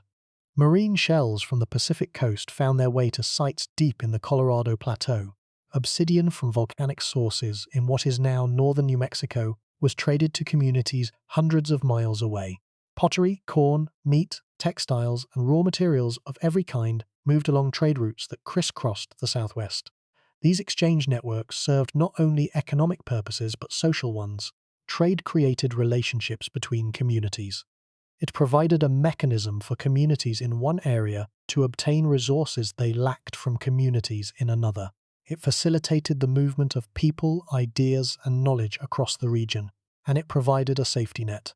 A community that experienced a crop failure could, in theory, obtain food from a community that had a surplus, mediated by the relationships that trade had established. When the system began to fracture, these networks broke down. The analysis of ceramic sourcing, using techniques like neutron activation analysis and petrographic thin section analysis to trace the clay sources of pottery found at different sites, shows a dramatic contraction of exchange networks in the late 1200s. Pottery that had previously circulated across wide areas, sometimes traveling hundreds of miles from its point of manufacture, became increasingly local. Communities that had once imported pottery from distant sources began making their own or doing without. The exchange radius at many sites contracted from hundreds of miles to a few dozen miles or less. The math is striking. At the height of the Chaco system, goods were moving across an area of roughly 25,000 square miles, connected by a road system that represented one of the most ambitious engineering projects in the pre-Columbian Americas. By the late 1200s, the exchange radius at many sites had contracted to perhaps 20 or 30 miles. The shrinking of these networks was both a symptom of the broader collapse and a cause of further decline. Without trade, communities lost access to resources they could not produce locally. Without shared ceremony, they lost the common purpose that had motivated cooperation. Without cooperation, they could not mount a collective response to the drought.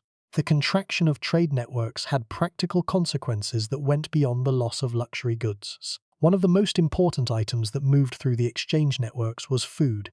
In years when one area experienced crop failure, surplus from another area could flow through the network to compensate. This redistribution function was critical in a region where rainfall was patchy and unpredictable, where one canyon might receive adequate rain while a neighboring canyon received none. The network turned individual vulnerability into collective resilience. When the network broke down, each community was on its own. Each drought hit a community that had no backup, no external source of food, no ally to call upon. The isolation was lethal. Archaeologist Donna Glowaki's research on social networks in the Mesa Verde region has documented this contraction in detail. Using ceramic data, architectural similarities, and spatial analysis, Glowacki traced the connections between communities over time, showing how the dense web of relationships that characterized the 1200s gradually thinned and fragmented in the decades before the abandonment. Communities that had once been strongly connected became weakly connected or disconnected entirely. The social landscape mirrored the physical one, increasingly barren, increasingly fragmented, increasingly unable to sustain the life that depended on it. A sixth factor, one that is speculative but plausible, is disease. We have almost no direct evidence of epidemic disease in the prehistoric Southwest, because the archaeological record rarely preserves the kind of evidence that would confirm it. Soft tissue does not survive. Pathogenic organisms leave few traces on bone. The demographic data from archaeological sites can tell us that populations declined, but not why. Yet we know that the concentrated populations of the Puebloan world, living in close quarters in multi-room dwellings that shared walls and often shared ventilation, would have been vulnerable to infectious disease. The water sources they depended on, springs and small streams shared by entire communities, could have served as vectors for waterborne illness, and the nutritional stress caused by crop failures during the drought would have weakened immune systems and made populations more susceptible to any pathogen they encountered. Some researchers have speculated that a disease outbreak, perhaps something as common as a particularly virulent strain of gastroenteritis, or as devastating as an epidemic we cannot identify from the evidence available, could have contributed to the depopulation. This remains speculative. We may never have the evidence to confirm or deny it. But the possibility should be held in mind as a reminder that the factors driving the collapse may have been even more numerous and more intertwined than the ones we can identify with certainty. Now, the deeper question. We have identified at least 6 contributing factors: drought, environmental degradation, warfare, political and ceremonial collapse, the breakdown of exchange networks, and possibly disease. Each of these, examined alone, seems insufficient to explain the total abandonment of the 4 corners, but taken together, they describe a system in catastrophic failure, a cascade of interacting stresses that reinforced each other in ways that made recovery impossible. This is what scholars of complex systems call a nonlinear collapse, or a tipping point. It is not a gradual decline. It is a phase transition, like water turning to ice. The system absorbs stress after stress, appearing stable even as internal pressures mount. And then, when one more stress is added, not necessarily the largest or the most dramatic, the entire system shifts to a new state. In the case of the ancestral Puebloans, the new state was emptiness. The 4 corners went from a densely populated, culturally vibrant region to an empty landscape in less than 50 years. The system is like a bridge carrying more weight than it was designed for. It holds, it holds, it creaks, it holds. And then, when one more vehicle crosses it, not necessarily a heavy one, everything gives way at once. The bridge does not fail because of the last vehicle. It fails because of all the vehicles that came before, each one adding a fraction more stress to a structure that was slowly losing its capacity to bear the load. The ancestral Puebloan collapse fits this pattern precisely. The society had been accumulating stresses for decades, perhaps centuries. The environment was degraded. The population had grown beyond sustainable levels. The political and ceremonial systems that managed social cohesion were weakening. Regional exchange networks were contracting.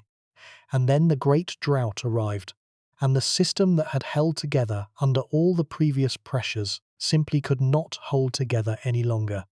There is a 7th area of investigation that brings a different kind of evidence and a different kind of understanding to bear on the question. The testimony of the descendants themselves. Modern Pueblo peoples, including the Hopi, Zuni, Acoma, and the Pueblos of the Rio Grande Valley, preserve oral traditions that speak of their ancestors' migrations. These narratives are not archaeological hypotheses. They are living traditions maintained by communities that regard them as sacred, and they offer a perspective on the abandonment that is fundamentally different from the scientific one. In the Hopi tradition, The migrations of the clans are described as a spiral journey, a deliberate passage through the four directions ordained by Marsaw, the guardian of the earth, before arriving at the center place, the Hopi Mesas, where they live today. The abandoned sites of the four corners are not mysteries to the Hopi. They are footprints, the literal marks left by clans fulfilling their covenant to travel the earth before settling in their final home. From this perspective, the abandonment is not a collapse at all.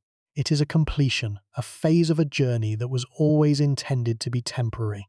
This interpretation challenges the archaeological narrative in fundamental ways. Where the archaeologist sees crisis, the descendant sees purpose. Where the scientist sees drought-driven flight, the traditionalist sees divinely guided migration. Where the outsider sees failure, the insider sees fulfillment. These two perspectives are not necessarily contradictory. It is possible that the material pressures documented by archaeology and the spiritual imperatives preserved in oral tradition are both true, that the people left because conditions demanded it, and that they understood their leaving within a framework of spiritual meaning that transformed crisis into journey, defeat into destiny.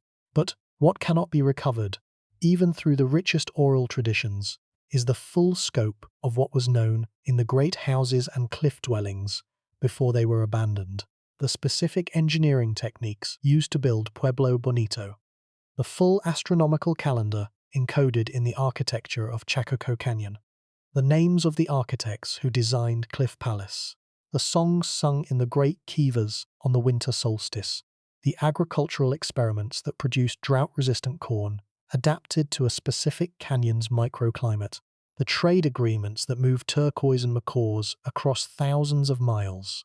These things are gone. They exist now only as traces in the archaeological record, fragments from which we reconstruct a picture that is inevitably incomplete. The attempts to understand the Anasazi collapse continue. New technologies are adding layers of detail to our picture of the ancestral Puebloan world. LiDAR scanning, which uses laser pulses fired from aircraft to map the ground surface beneath vegetation, has revealed previously unknown road segments and settlement features. Isotopic analysis of human remains, examining the ratios of strontium and oxygen isotopes in tooth enamel and bone, can reveal where an individual grew up and how much they moved during their lifetime, providing direct evidence of migration patterns. DNA analysis is beginning to clarify the genetic relationships between ancient and modern populations. Remote sensing from satellites has identified buried features invisible from the ground. The role of agency in the abandonment is also worth considering. Much of the scholarly literature treats the people of the Four Corners as passive victims of environmental and social forces beyond their control. But the ancestral Puebloans were not passive. They were making decisions. They were assessing their options. They were choosing, in the end, to leave rather than to stay and die. The abandonment, however tragic in its consequences for the preservation of knowledge, was also an act of survival. It was a rational response to an impossible situation. The people looked at what their open land had become: drought-stricken, violent, depleted, fractured, and they decided that the future lay elsewhere. This decision was informed by knowledge that we no longer possess. The migrants knew where they were going. They knew the Rio Grande Valley. They knew the Hopi Mesas. They knew these places not as strangers but through generations of trade, travel, and possibly kinship. The migration routes were not random. They followed paths that had been travelled for centuries, paths along which trade goods, ideas, and people had moved for as long as anyone could remember. The abandonment was not a blind flight into the unknown. It was a deliberate relocation to known alternatives, guided by intelligence, gathered over generations of interaction with distant communities. This raises a possibility that is seldom discussed. The abandonment may have been planned, at least in part. The compressed timeline, the nearly simultaneous departure of communities across a vast region, the directed movement towards specific destinations, all of this is more consistent with a coordinated decision than with a chaotic flight. Some archaeologists have suggested that the ceremonial leaders who remained in the region during its final decades may have played a role in organizing the migration, using whatever authority they retained to guide their people toward new homes. This is speculative.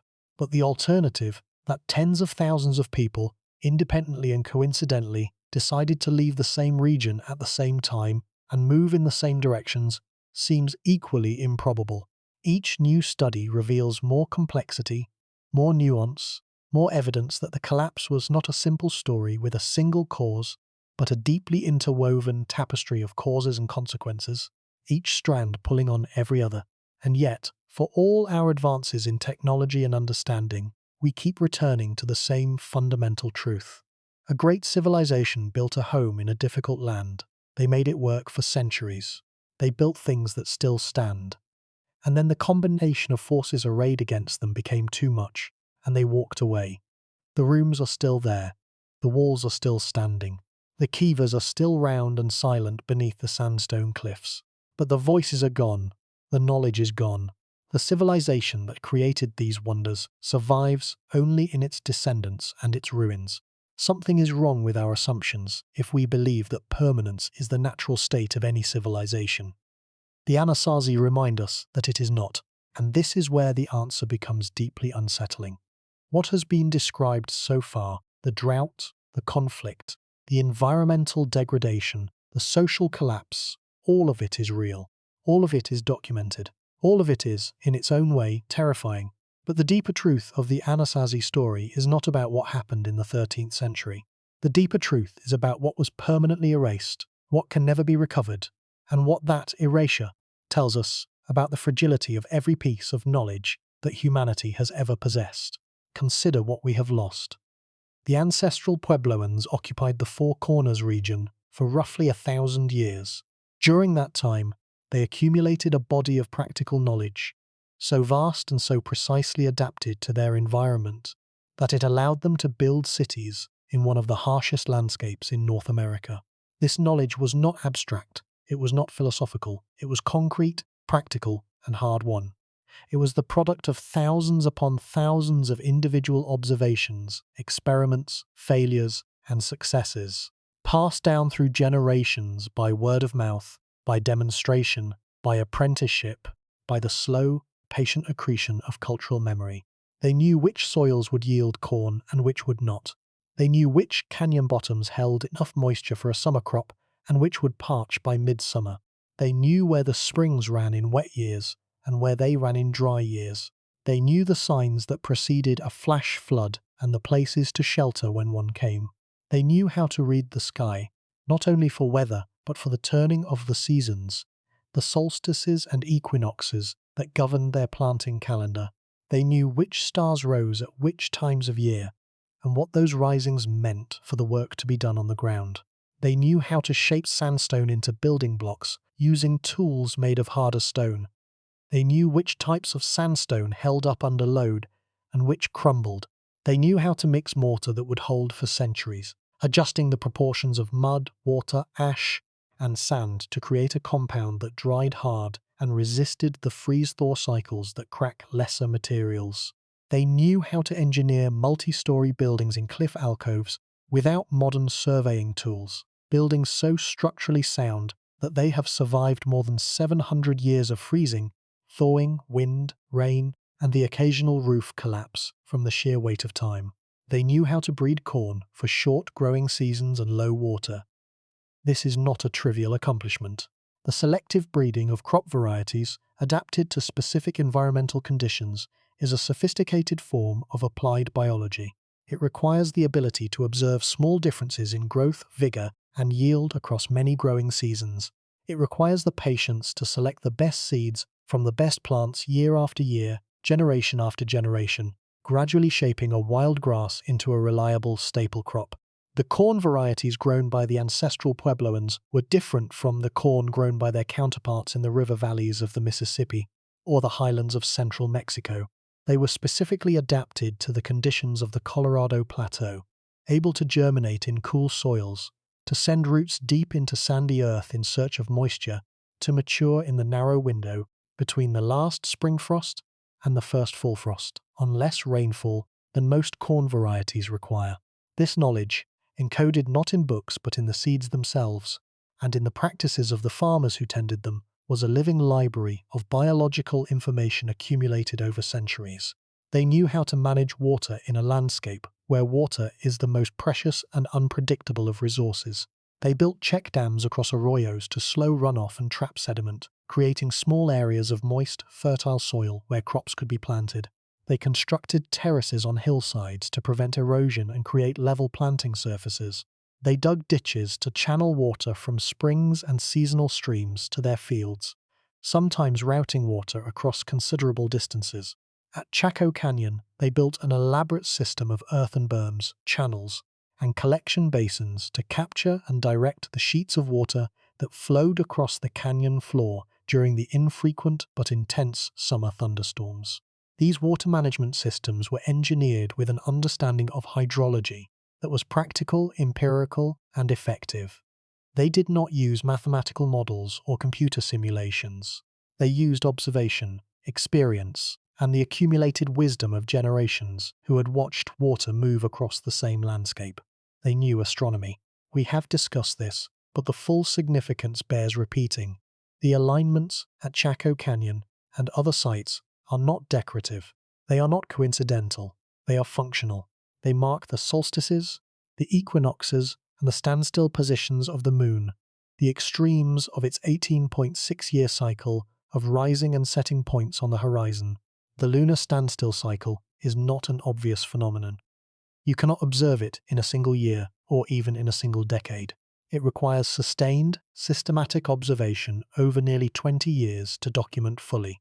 The fact that it is encoded in the architecture of Chaco Canyon tells us that the ancestral Puebloans maintained an astronomical observing program that spanned generations, with knowledge being passed from one generation of observers to the next, with enough fidelity to track a cycle that unfolds over nearly 2 decades. Think about what that implies. It implies institutional memory. It implies a system of education and training. It implies a cultural commitment to observation and record-keeping, even in the absence of written records, that rivals anything in the ancient world. We do not know how they recorded their observations. Perhaps they used the petroglyphs carved on canyon walls, the spirals and circles and sun symbols that dot the sandstone throughout the region. Perhaps they used sticks or stones arranged in patterns that have not survived. Perhaps they relied entirely on memory, on songs and stories that encoded astronomical data in forms that could be transmitted orally. We do not know, and because we do not know, we cannot recover what they knew. All of this knowledge, agricultural, architectural, hydrological, astronomical, was stored in human memory. It was carried in the minds of the people who practiced it.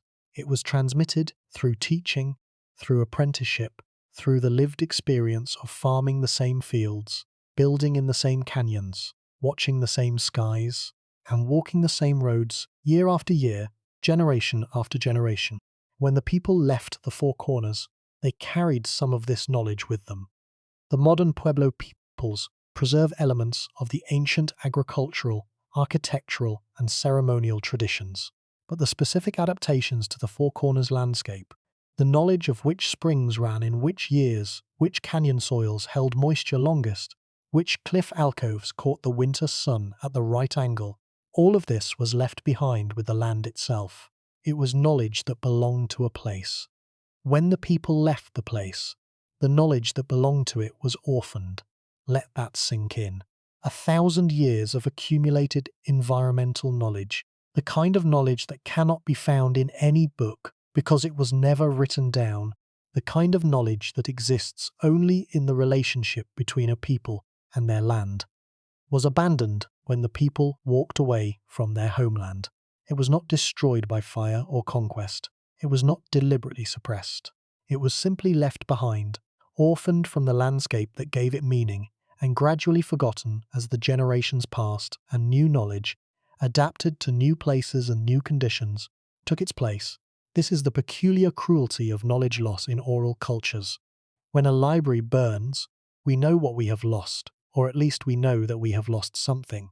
The absence is visible. The empty shelves are a monument to destruction.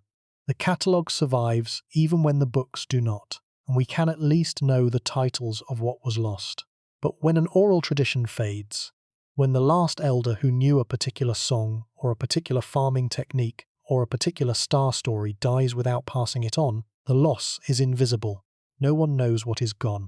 The gap in knowledge closes silently, like water closing over a stone, and the world continues as if the knowledge had never existed.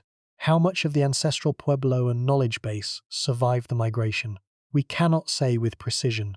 The modern Pueblo peoples are culturally connected to their ancestors.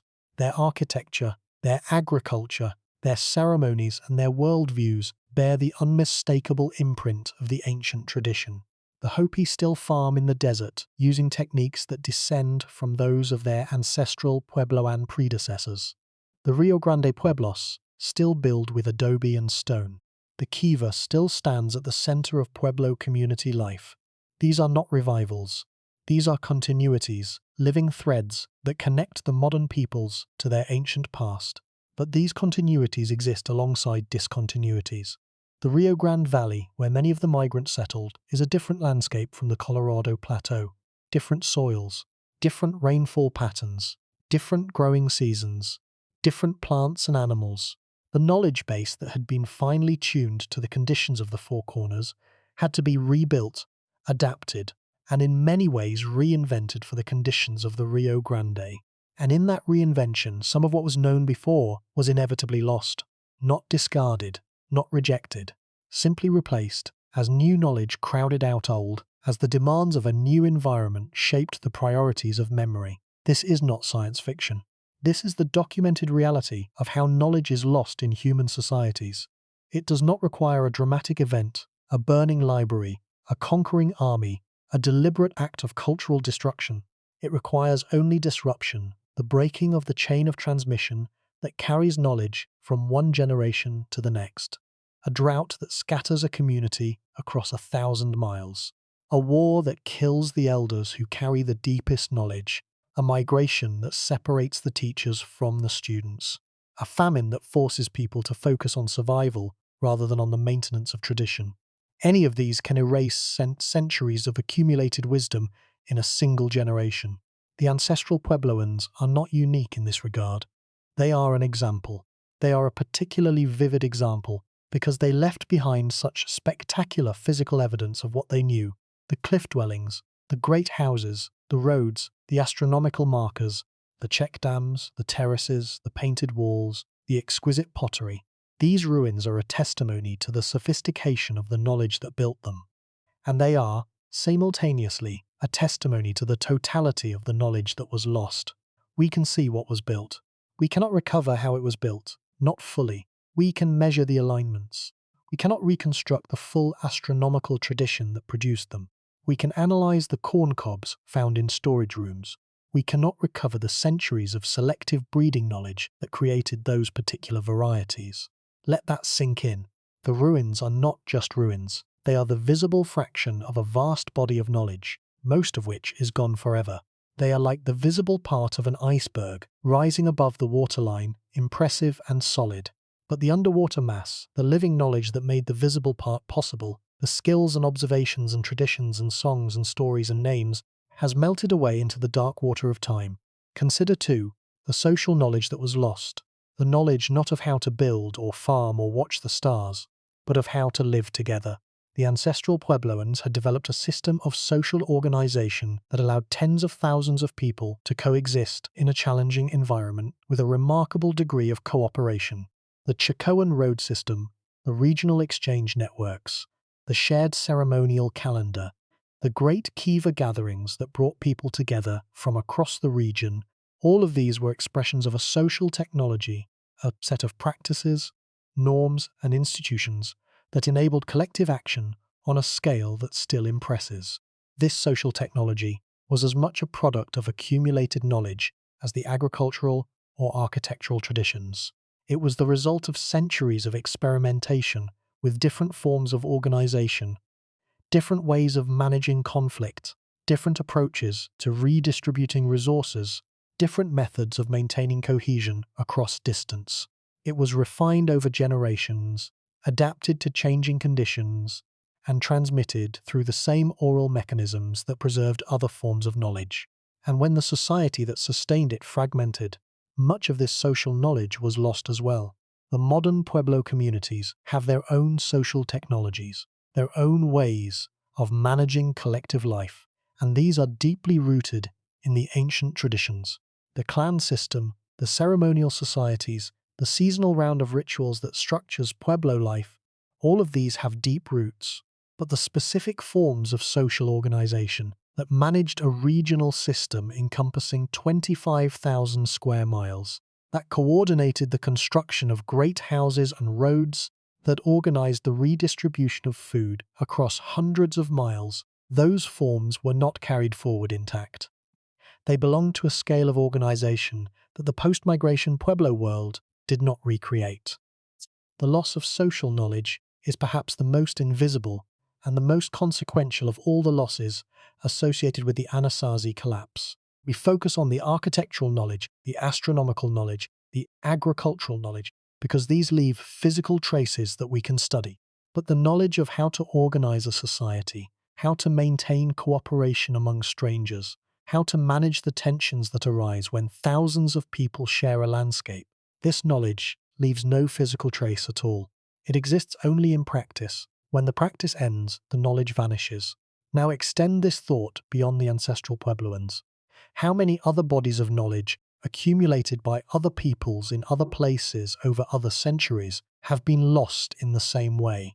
How many agricultural systems, perfectly adapted to specific landscapes and specific climates, were abandoned when those landscapes were abandoned? How many engineering traditions, capable of producing structures that lasted centuries, were broken when the societies that carried them were disrupted?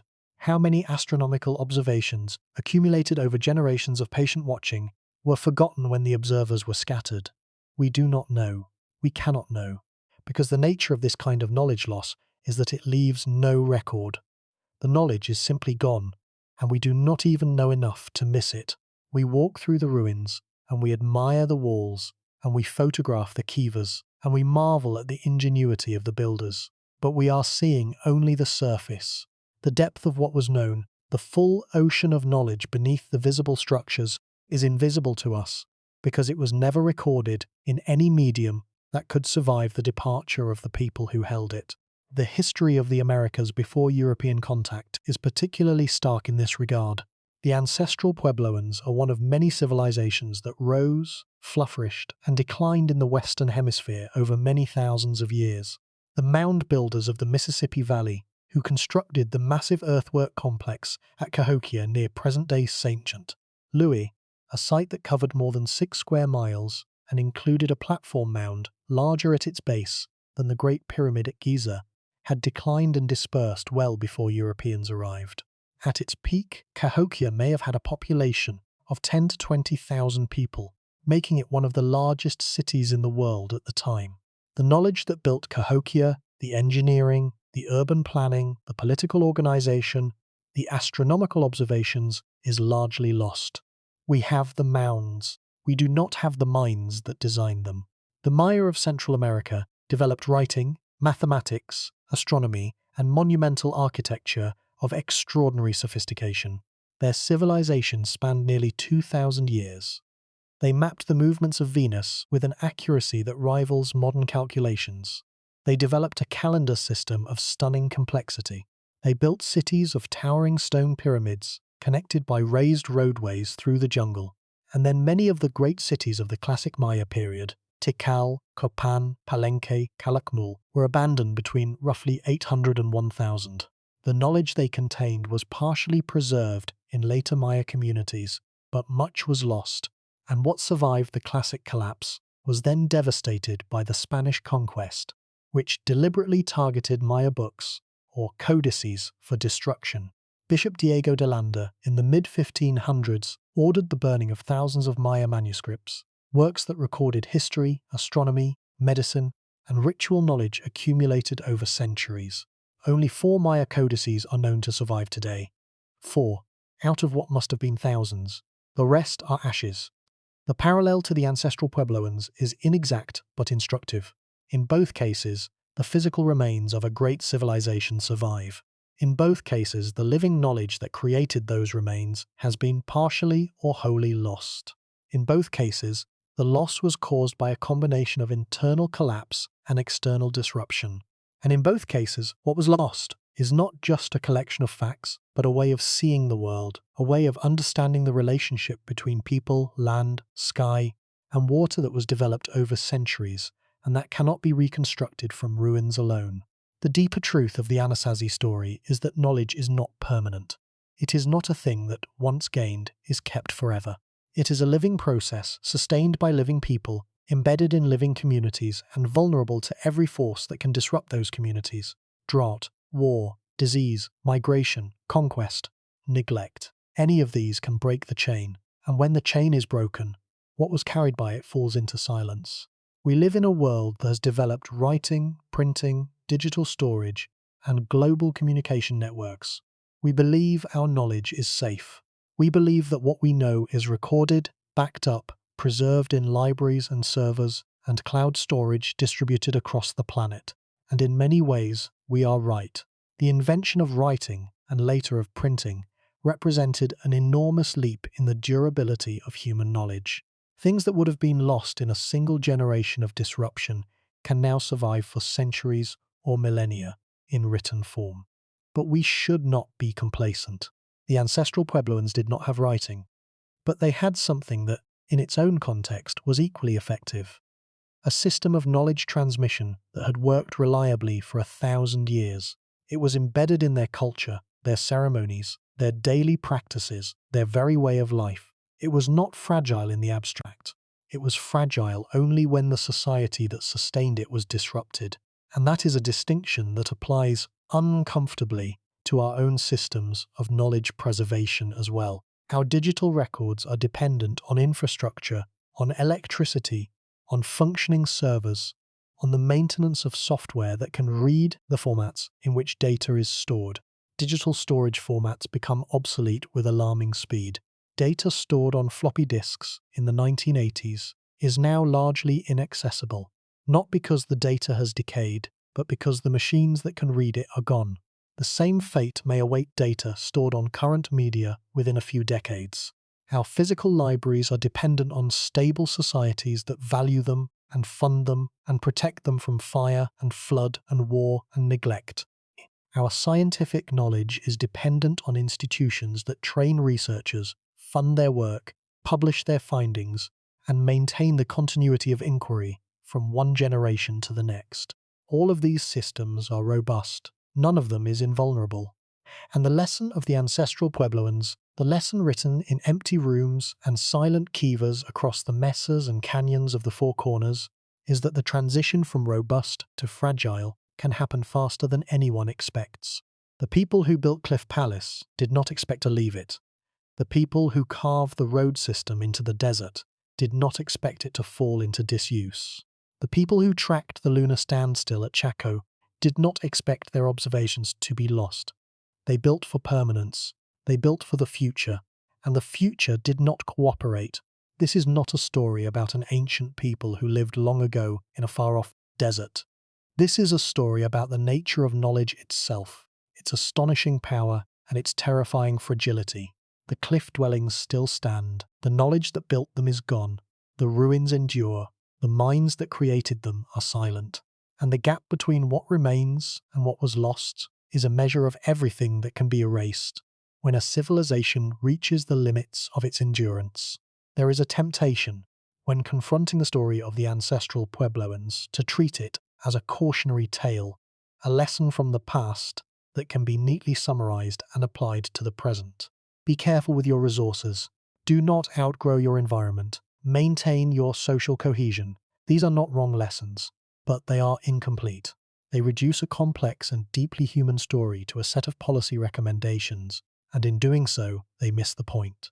The point is not that the ancestral Puebloans made mistakes. The point is that they did almost everything right, for a very long time, and it was still not enough. They adapted to one of the harshest environments on the continent. They developed agricultural techniques that squeezed sustenance from land that offers little. They built structures of enduring beauty and remarkable engineering. They created a regional system of cooperation and exchange that connected communities across vast distances. They watched the sky with a patience and precision that modern astronomers can only admire. They maintained a ceremonial life that gave their existence meaning and their communities cohesion. They did all of this without metal, without wheels, without writing, without beasts of burden. They did it with stone, wood, earth, water, memory, and the extraordinary ingenuity of the human mind applied with full commitment to the problem of survival. And the forces that overwhelmed them were not forces that any amount of ingenuity could have permanently defeated. Drought is not a problem that can be solved by better engineering. It is a fact of climate, as indifferent to human cleverness as the rotation of the earth. When the rains stop, they stop. No ceremony can bring them. No granary can hold enough to outlast 23 years of failure. Environmental degradation is a problem that can be managed, but only if a society is willing to limit its own growth, a thing that no complex society in human history has ever done voluntarily for a sustained period without extreme external pressure. Social conflict is a problem that can be mitigated by strong institutions and shared purpose, but institutions erode when the material conditions that support them deteriorate, and purposes diverge when the shared story that binds a people together loses its power to convince. The forces that brought down the ancestral Puebloan world are not ancient curiosities. They are permanent features of the human condition. They are drought and resource depletion and social fracture and the failure of leadership and the collapse of trust and the breakdown of the networks that allow communities to help one another in times of need. These forces do not belong to the past. They are active in the present. They are at work in our own time. This is what gives the Anasazi story its weight, not the specifics of what happened in the 13th century in the Four Corners, though those specifics matter deeply to the archaeologists and historians who study them and to the descendants of the people who lived through them. The weight lies in the universality. Every civilization is built on assumptions about the future. The rains will continue to fall. The soil will continue to produce. The rivers will continue to flow. The trade routes will remain open. The social order will hold. The institutions that manage complexity will endure. When those assumptions fail, the civilization faces a reckoning. And sometimes, the reckoning comes too fast and too hard for any adaptation to meet. We live in a civilization that has made its own assumptions. We assume that the climate will remain within the bounds that our agriculture requires, even as the evidence of change accumulates. We assume that the aquifers we draw from will continue to provide water, even as their levels decline year after year. We assume that the global supply chains that deliver our food, our goods, our medicine, and our energy will continue to function, even though they depend on a web of geopolitical stability and logistical coordination that has no historical precedent. We assume that the institutions that hold our societies together will continue to endure, even as trust in those institutions erodes in many parts of the world. These are reasonable assumptions. They are supported by evidence and by experience, but they are assumptions, not guarantees. And the ancestral Puebloans could have made the same kinds of assumptions about their own world, with the same kinds of evidence, right up until the moment the system collapsed. The Ogallala Aquifer, which lies beneath the Great Plains of the United States and irrigates roughly 30% of the nation's agricultural land, is being depleted at a rate that far exceeds its natural recharge. In some areas, the water table has dropped more than 150 feet since large-scale irrigation began in the mid-20th century. Scientists project that, at current rates of extraction, significant portions of the aquifer could be effectively exhausted within a few decades. When that happens, the farmland that depends on it will no longer be farmable, at least not at the scale that currently feeds hundreds of millions of people. The parallel to the ancestral Puebloans is not exact. Our technology is vastly more powerful. Our ability to move water, to irrigate, to import food from distant regions, to develop new crop varieties, is without precedent in human history. But the underlying dynamic is the same. A society is drawing on a resource faster than it is replenished. The resource is declining. The society's continued prosperity depends on assumptions about that resource that may not hold. And the society, by and large, is not changing its behavior in response to the decline, because the consequences are gradual, because the alternatives are costly, and because the human capacity for denial is as powerful as the human capacity for innovation. Pause here, not to draw a neat lesson, not to issue a warning or make a prediction, just to sit with the fact that the forces that emptied the cliff dwellings of Mesa Verde are not relics of a vanished world. They are present, they are active, they are at work on our own landscape, in our own aquifers and soils and forests and social structures. The scale is different, the technology is different, the specific mechanisms are different, but the fundamental pattern, a society pushing against the limits of what its environment can sustain, relying on assumptions about the future that the future may not honor, is the same. The ancestral Puebloans left us something more valuable than their ruins. Though those ruins are valuable beyond measure, they left us an example, not an example of failure, an example of the limits of success. They showed us what a society can achieve through centuries of patient adaptation to a difficult environment. And they showed us, with a clarity that no theoretical argument can match, what happens when the environment changes faster than adaptation can follow. There is another dimension to this story that deserves reflection, and it concerns the way we think about progress. Modern civilization tends to imagine history as a line moving upward, from simpler to more complex, from less capable to more capable, from ignorance to knowledge. In this view, the ancestral Puebloans are a step on the ladder, a stage in a progression that leads inevitably to us. Their collapse in this framework is a detour, an interruption in the upward march of human achievement. But the Anasazi story challenges this view. It suggests that history is not a line, but a series of cycles, or perhaps a branching tree, in which civilizations rise and develop along their own paths, accumulate their own unique bodies of knowledge, and then, when conditions change, decline and disperse, taking much of what they knew with them. The knowledge they accumulated was not a step toward our knowledge. It was a separate achievement, complete in itself, adapted to conditions that no longer exist. When it was lost, it was not replaced by something better. It was simply gone, and the world was poorer for its absence. How many times has this happened in human history? How many bodies of knowledge, as rich and as deep as what the ancestral Puebloans possessed, have been developed and lost without a trace? The archaeological record gives us glimpses, ruins, and artifacts that hint at sophisticated cultures whose inner lives we can barely imagine. But the archaeological record preserves only the most durable fraction of what a culture produces. The rest, the knowledge, the songs, the stories, the relationships, the understanding of how the world works, that can only come from centuries of patient observation, all of this is gone. Their descendants survive. The Pueblo peoples of the Rio Grande, the Hopi, the Zuni, the Acoma, the Laguna, the people of Taos and Santo Domingo and San Ildefonso, they are the living continuity of the ancient tradition. They carry in their cultures, their languages, their ceremonies, and their knowledge of the land a connection to the world of the cliff dwellers that no archaeological analysis can replicate. They are not relics, they are not curiosities, they are not museum exhibits. They are the inheritors of one of the longest continuous cultural traditions on the continent, a tradition that survived a collapse that would have destroyed a less resilient, less adaptable, less spiritually grounded people. There is wisdom in that survival, wisdom that we, in our technologically powerful but ecologically precarious civilization, might do well to consider. Not wisdom that can be summarized in a slogan or encoded in a policy document or turned into a management strategy. Wisdom that runs deeper than that.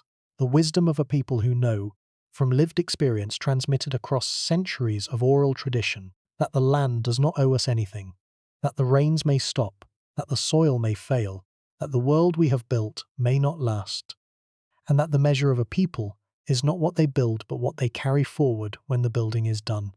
Not the stone, not the timber, not the walls, but the knowledge, the stories, the relationships, the understanding of what it means to live in a world that is always more powerful than we are. The ancestral Puebloans carried their knowledge forward, not all of it, not perfectly, but enough to survive, enough to rebuild, enough to continue. The question for every civilization that follows them, ours included, is whether we will have the wisdom to do the same. Stand at the edge of a canyon in Mesa Verde at dusk and look across the void to the cliff dwelling nestled in its sandstone alcove. The light is amber, the shadows are long, the rooms are dark and empty, their doorways like open mouths that have forgotten how to speak. The wooden beams that once supported roofs and balconies are grey and splintered with age, but they endure. The walls, fitted stone upon stone by hands that knew exactly what they were doing, stand as plumb and true as the day they were raised, more than 700 years ago. There is no sound, no voices, no children laughing on the rooftops, no corn being ground on stone metats, no prayers rising from the kivas into the cold night air, no smoke from cooking fires curling along the ceiling of the alcove. The silence is so complete that it has a presence of its own, a weight that settles on the shoulders and will not lift. This is the silence of a world that was full and is now empty. Not empty because it was never used, empty because it was used deeply and completely and lovingly and then left behind. The people who built this place knew every crack in the rock, every shadow cast by the overhang at every hour of every season, every angle of sunlight that would warm these rooms in winter and leave them cool in summer. They knew where the seeps ran in the cliff face and where to place their cisterns to catch the water. They knew the sound of rain on sandstone and the particular quality of light that comes before a thunderstorm in the desert. They knew the feel of the rock beneath their hands as they climbed the narrow trail to their homes, a trail they had climbed every day of their lives, a trail worn smooth by the feet of their parents and their grandparents and their great-grandparents before them. They knew this place the way you know the house you grew up in, with a familiarity so deep it becomes part of the body, part of the blood, part of the rhythm of breathing. And then they left. They left their homes. They left their granaries with the last of the grain. They left their kivas, those sacred rooms where they had gathered for ceremonies since before anyone could remember. They left the tools they had shaped, and the pots they had painted, and the turkey feather blankets they had woven on cold winter nights. They left the roads they had cut through the desert, and the springs they had channeled to their fields, and the places where they had buried their dead. They took their children, their seeds, their prayers, and whatever they could carry on their backs, and they walked south and east into a new life, leaving behind the place that had been the center of their world for longer than any living person could remember. We do not know what they said to each other as they left. We do not know if they looked back. We do not know if they wept, or if the leaving was a relief after years of drought and fear and hunger and violence. We do not know if they expected to return someday, when the rains came back and the land healed, or if they knew, as they crossed the last mesa and the canyon fell behind them, that they were leaving forever. What we know is this: they built something extraordinary. They sustained it for centuries. They accumulated a body of knowledge so precise, so deep, so perfectly adapted to their environment that it allowed them to thrive where most would have perished. They raised towers in the cliffs and watched the stars from the mesas and traded turquoise with peoples 1,000 miles away. They sang songs we will never hear. They told stories we will never know. They named the constellations in a language that echoed off the canyon walls for 1,000 years. And when the conditions that supported their way of life changed beyond their ability to adapt, they made the hardest choice a people can make. They let it go. They walked from everything they had built, carrying only what they could hold in their hands and their hearts and their memories. The cliff dwellings stand as a monument not to failure, but to the limits of endurance. They are a testament to what human beings can achieve with patience, skill, memory, and an intimate knowledge of the world they inhabit. And they are a testament to the fact that no achievement, however extraordinary, is guaranteed to last. No wall is permanent. No system is unbreakable. No knowledge is safe, from the simple terrible fact that the people who carry it are mortal, and the societies they build are mortal too. The knowledge is gone. Not all of it. Fragments survive in the living cultures of the Pueblo peoples, in the ceremonies still performed in the kivas of the Rio Grande, in the corn still planted in the desert fields of the Hopi, in the songs still sung in languages descended from those spoken in the great houses and the cliff rooms 700 years ago. But the full scope of what was known, the complete library of 1,000 years of living and learning and adapting to one of the most demanding landscapes on Earth. That is gone. It was never written down. It was carried in memory, and when the carriers dispersed, the library scattered like pages in the wind. Some pages were caught and saved. Most were not. Every ruin in the world tells this same story.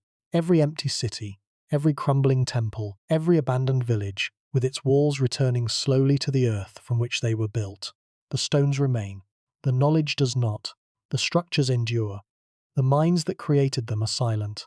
And the gap between what we can see and what we will never know is the measure of everything that time takes from us, quietly, invisibly, irreversibly, and without appeal. The Anasazi built their homes in the cliffs because the cliffs would protect them. The cliffs did protect the homes. 700 years of wind and rain and snow and sun, and the walls still stand. But the cliffs could not protect the people. They could not hold back the drought, or the violence, or the slow, invisible exhaustion of the land.